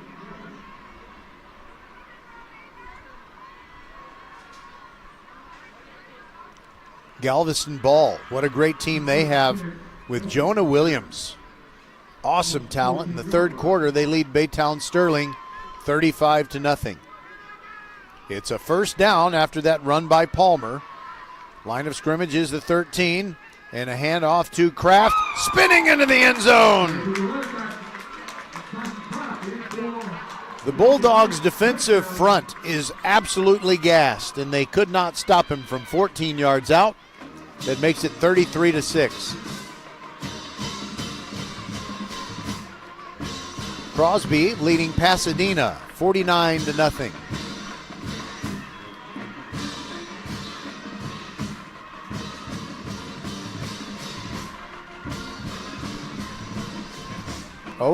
Richmond Randall, the Randall Lions, undefeated and state ranked in Class 5A Division II, leading Iowa Colony 17-3 in the third. Matthew White's extra point kick didn't get through real strong, but that doesn't matter. It got between the uprights and over the crossbar. So our new score is 34-6. Elkins having its way with Austin, and we'll be back on VypeFortBend.com. First Tire and Automotive has been putting your health and your car safety first for over 20 years. First Tire and Automotive stands for family, integrity, reliability, service, and trust. That's why Fort Bend families know take your vehicle to First Tire and Automotive first and forever. Check out the website for service and savings at firsttireandauto.com. Make your appointment today. With 4 great locations, Eldridge, First Colony, Greatwood, and now in Cinco Ranch, there's one around the corner from you. All 4 stores now open on Saturday. FirstTireandAuto.com. Matthew White tees up the ball for Elkins, kicking off with 50 seconds to go in the third quarter, and it's a 34-6 lead for the Knights over the Austin Bulldogs. And before we went to that break, I mentioned that score of Randall leading Iowa Colony 17-3 in the third. And a lot of you know that Tyler Skrabonic is the great quarterback of the Randall Lions, and he's got a big sister, Skylar Skrabonic, who's at Florida State. And hold that thought. The kickoff is going to bounce into the end zone. It'll be a touchback, and Austin will get it at the 25. So Skylar Skrabonic is a volleyball player at Florida State, a freshman, but not court volleyball. It's sand volleyball. And you know, if you've been watching the news at all and you know about this Hurricane Helene, it's heading straight for the panhandle of Florida. So Skylar and her mom, Angela, who came there to basically rescue her, they took a trip into Destin, Florida to get away from the worst of the storm. All right, on 1st and 10, Cohen Herman throwing near sideline, and it's incomplete. It was kind of halfway between Mason Kress and Krishan Fitch. They call Krishan Smiley, but there aren't too many big smiles on the Bulldogs' faces this evening. After that incomplete pass, 2nd down and 10. So our thoughts and prayers are with all the folks there who are getting the full force of Hurricane Helene. Give to Bishop. Changes direction right at the line of scrimmage, pushes forward for 3, and then he's pushed back. Villarreal, Kamari Lewis, and also David Anibogu. Elkins tackling securely, and gang tackling. One more play likely in this third quarter with the time ticking down from 12 seconds. It's going to be 3rd and 8. Cohen Herman looking at the defense, watching the clock. He might just let it expire. He does. We are done with quarter number 3. We'll be back on VypeFortBend.com. It is 34-6. Elkins over Austin. Xfinity here. How can we help? Hi, my daughter invited her entire class to her birthday party. Can my Wi-Fi handle it? Oh, well, at Xfinity, our latest gateways have tri-band Wi-Fi technology, letting you connect hundreds of devices at once. No way. So if all the kids are watching stuff on their phones, well, their parents are sharing videos online. Yep, go ahead and watch videos. They can all do their thing and party their way. No problem. Oh, we are going to need a bigger cake. Now through September 21st, get fast, reliable Xfinity Gig Internet for $25 a month for 2 years when you add Xfinity Mobile with unlimited data. And get Peacock Premium, a $7.99 a month value included. Go to Xfinity.com, call 1-800-XFINITY, or visit a store today. Xfinity, bring on the good stuff. Restrictions apply. Requires paperless bill and auto-pay with stored bank account. Equipment, taxes, and fees extra. Gig Wi-Fi requires Xfinity Gateway. Xfinity Mobile requires Xfinity Internet. After promo, regular internet rates apply. Actual speeds vary.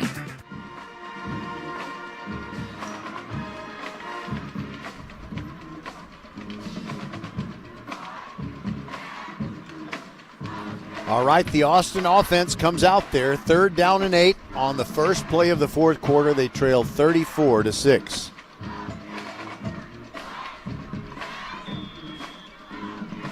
Fitch, Kress, and Poco, receivers on the near side. Herman drops back, throws it deep down the middle. Got Kress, got a kid. Oh! In and out of his hands at about the 30-yard line. This is a Murphy's Law game for the Austin Bulldogs. Everything that can go wrong has gone wrong. Missed opportunities. Oh, boy. And it's time for the Bulldogs to punt. Sosa is in punt formation, and Gumabong is back there to receive the punt. Sosa, rugby-style kick, moves to his right. Gumabong catches it as 41, heads to the right, making those jitterbug moves. Now back to the near side. He's got some room. He's got it to the 40, near the sideline. Finally encountered, and Fitch blows him up at the 31. But that's a punt return of 27 yards. And it sets up the Knights with another short field at the 31 of the Dogs.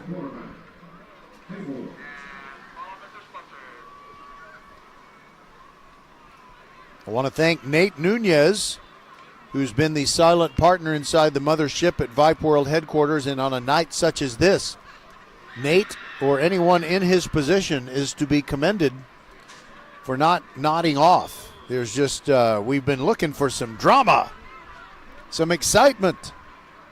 There's been some excellent play, but very one-sided game in favor of the Elkins Knights. 1st and 10 from the Bulldogs 31. And a handoff to Palmer, coming to the near side, and he stood up and pushed out of bounds. Xavier Morris stood him up and won that little personal battle.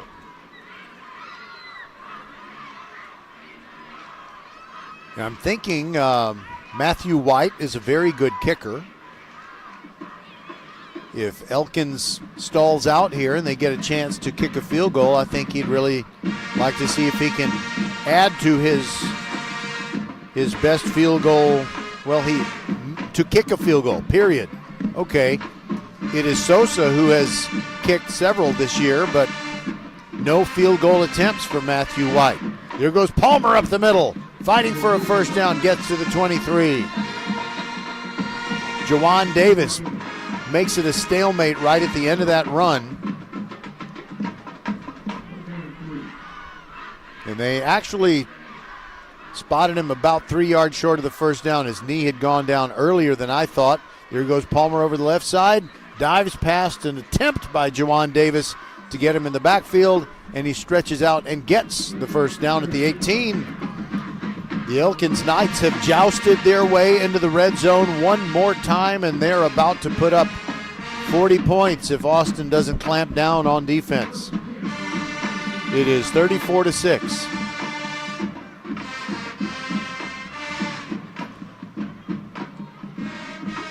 Seymour throws over to the right, and is a catch by Hippolyte. Had to go bend way down to keep it off the turf, and then he ran forward to the 11. That's a pickup of 7 yards.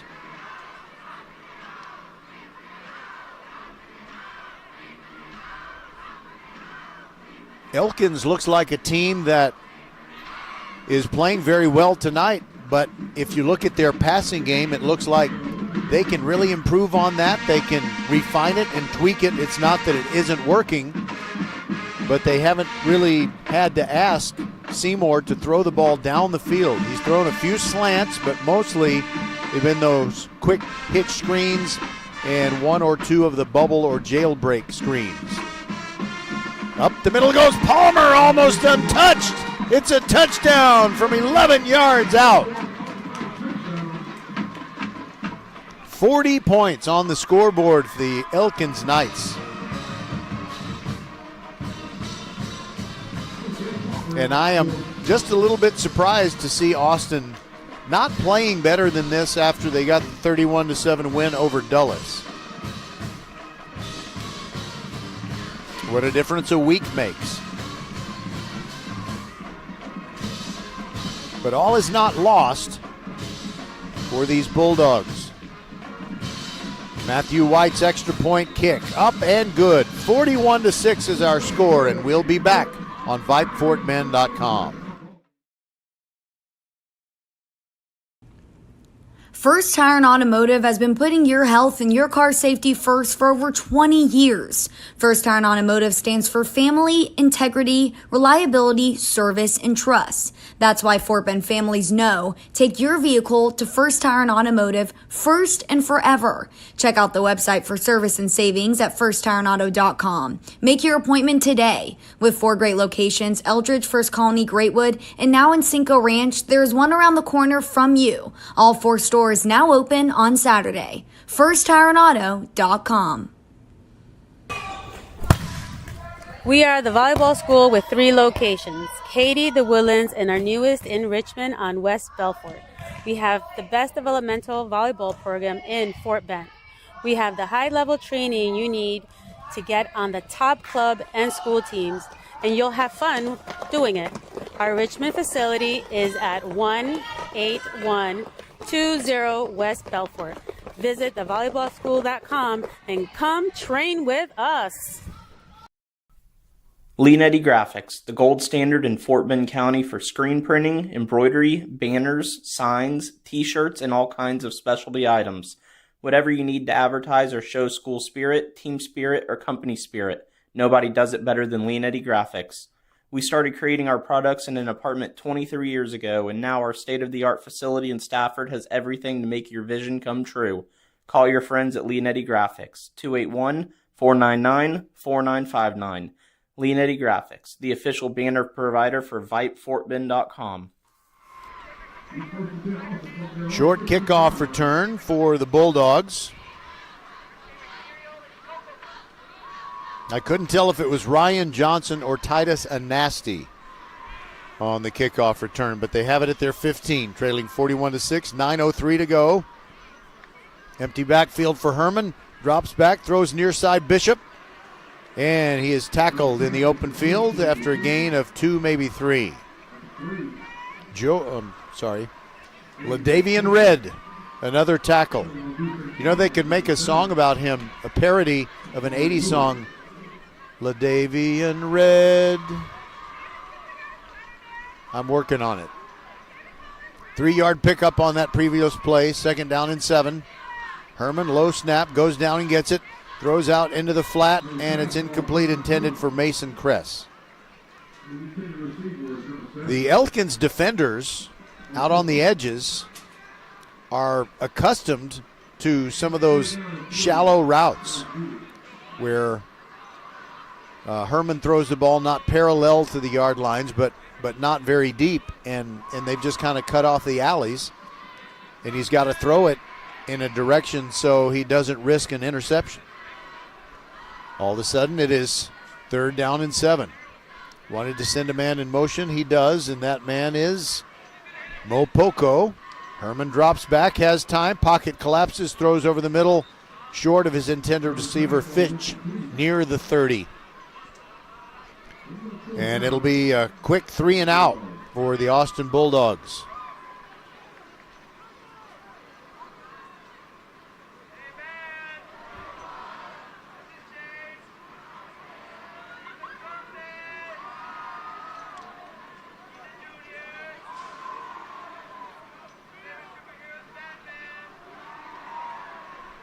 I'm sending a text. That's why I'm not talking. Okay, the punt is away. And running way back to pick it up is Jordan Mitchell, and he just takes a knee at his own 32.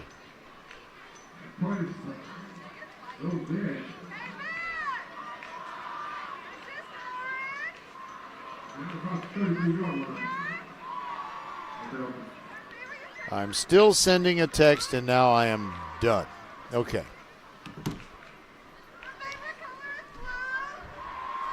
So the Elkins Knights are just going to, I presume, keep the ball on the ground, and I'm thinking we're going to see a new quarterback out there. Yep, indeed we do. Michael Holmes, a junior. And we're probably going to see several Knights who have not touched the football. Ethan Ramos is a slot receiver over on the right side. Holmes going to throw on his first attempt, and he throws it to Ramos over in the right flat. It's a completion, but it's a loss of 2 yards back to the 31-yard line. And even though the Dogs' defense especially is truly exhausted. They are still working hard, making plays. And I'm saying that while I make sure I get the ID right. Omosefi Ayamere made that last tackle for loss. There's the handoff up the middle. And I wonder if they're going to be spelling Kraft and Palmer, and indeed they are, and they give it to Jarrell Sanders. And if it's Gerald Sanders, I apologize. 3rd down and 5 for the Knights, and they're just trying to consume time and take their big victory out of Hall Stadium and enjoy Fair Day tomorrow. No school tomorrow for Fort Bend ISD. Clock is ticking down, and now a straight ahead handoff. And that is a tackle for loss, unfortunately for the Elkins Knights. Sanders can't get out of the backfield, and another tackle for loss on the same series by Omosefi Ayamere. And Villarreal will come on and punt it away.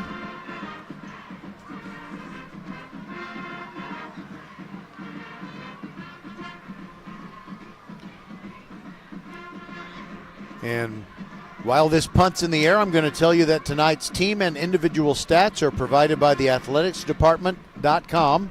They're a full-service provider of high school stats for UIL districts and teams. Coaches and athletic directors can contact them for more information. Please follow the social media platforms of the athleticsdepartment.com on Facebook and X, formerly known as Twitter.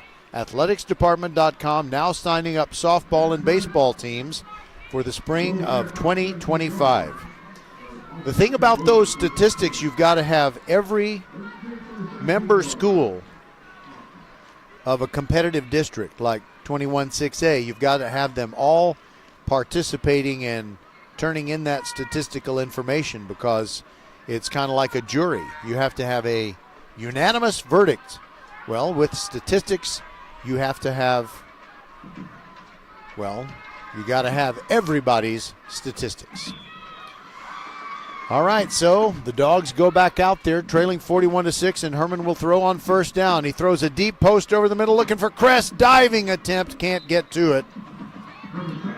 Kamari Lewis kept him from the path that might have taken him to the football, and it ends up being just a long, fruitless sprint for Mason Crest, who trots back to the line of scrimmage. 5:50 to go, and the clock stopped on that incomplete pass. Elkins band having fun, knowing victory is imminent.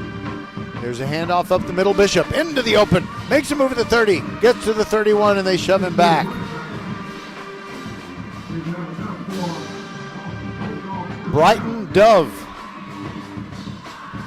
made his first tackle of the game, but it is a 1st down for the Dogs. Think of First Tire and Automotive for all your car care needs. Check them out at firsttireandauto.com. Remember, I said that I was going to say a quick goodbye after this one.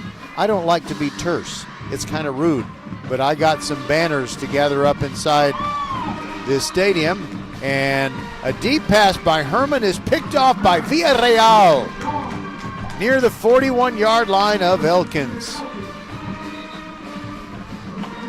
Elkins' 3rd interception of the night.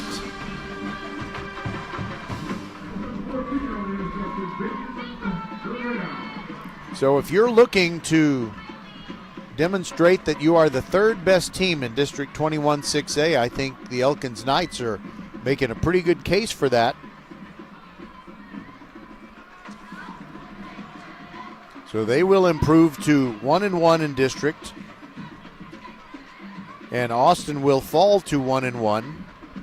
The Bush Broncos, after losing all of their pre-district games, won last week over Clements. So they may say, what about us? Of course, they are playing to honor the memory of their coach, Alan Aldridge, who died 3 weeks ago, very unexpectedly on a Sunday night. On the first play of the series after the interception, it's a tackle for loss. Sanders dropped after a 1 yard, or make it a 2 yard loss. back to his 39. 6:45 p.m. Countdown to kickoff show tomorrow night from Mercer Stadium, as it is Marshall in a must-win game against Santa Fe. Not must-win like you get eliminated if you lose, but it will be very difficult if they don't get that win. Quarterback keeper Michael Holmes running over the left side, and he got 3, maybe 4 yards. Clock keeps on ticking down. It'll be under 4 minutes before we get another snap. And then our Saturday night game is Clements and Dulles. Each team 0-1 in district. Clements did get a win in week 2. So they are 1-3, and Dulles is 0-4. Both sides desperate for a win. Another give to Sanders, but he cannot get out of the backfield, and it's not his fault. No one blocked William Kumolos.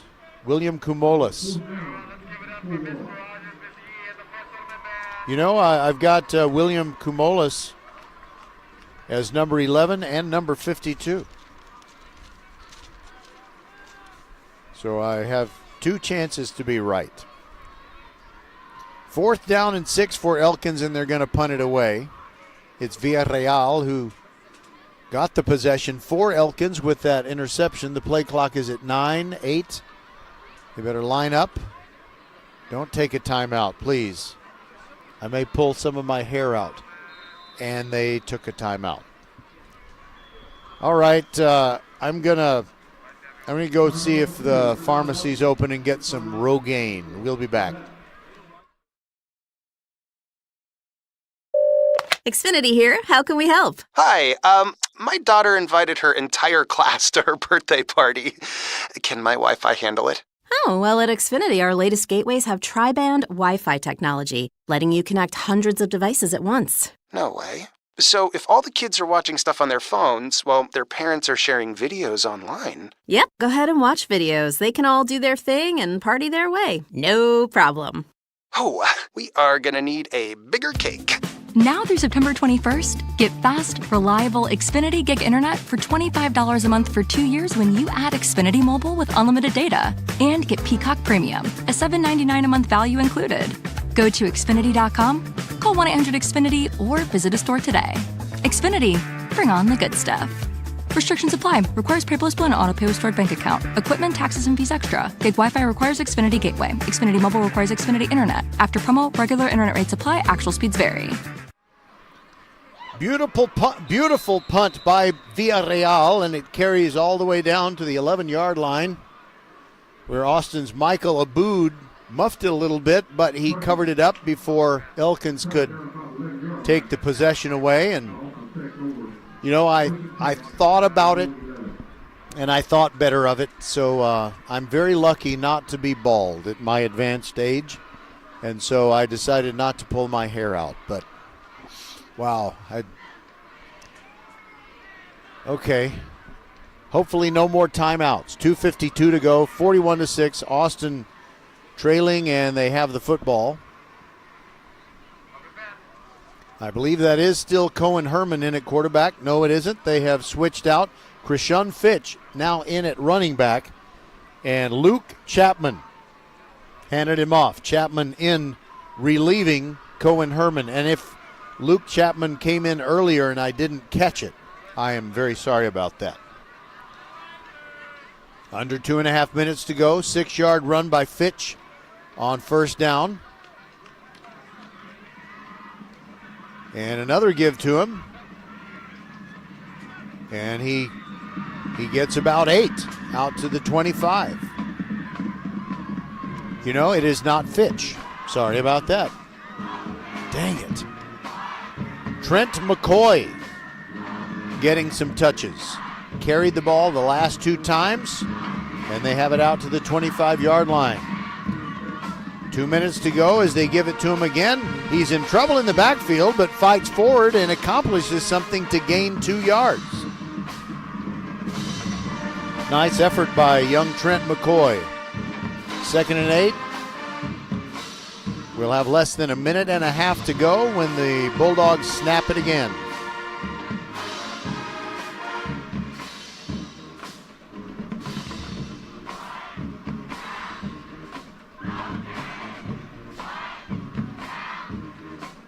And there goes the run over the left side by the quarterback, Luke Chapman. And he carries it to the 41. That's a gain of 6. No, I'm sorry, it's a gain of 4. And it leaves them with a 3rd down and 4 needed to prolong this drive. All right, so I had told you before that I was going to say a quick goodbye, but I know you sometimes like to hear the school songs by each band, so I'm going to leave this thing going while I take down a banner or two. I will tell you goodnight, but let you listen to music the rest of the way. There's a first down there that stopped the clock momentarily, but now it is running again with 45 seconds to go. And the Bulldogs are going to be licking their wounds. 41-6 will be the final score. But there is going to be a pass here. And Chapman is back inside his 20, and about 5 Elkins Knights sack him. He kept the play going as long as he could, and then when the official wasn't looking, he shoved one of the linebackers. He just shoved him gently. It was kind of funny. And that linebacker was Gabriel Wedgeworth. 6 seconds to go. 5, 2, 1. That's it. Congratulations, Elkins Knights. What a win. You are 1-1 in district. 41-6 over the Austin Bulldogs. Roger Smith saying goodnight, along with Nate Nunez, the silent partner inside the mothership at Vype World headquarters. And so for Nate and myself and Bob McKay, Matt Malatesta, Derek Dushek, Merle Bertrand, Suna Venkat, everybody who's a part of VypeFortBend.com, thank you for listening, and be with us tomorrow for the game between Marshall and Santa Fe. Good night and God bless.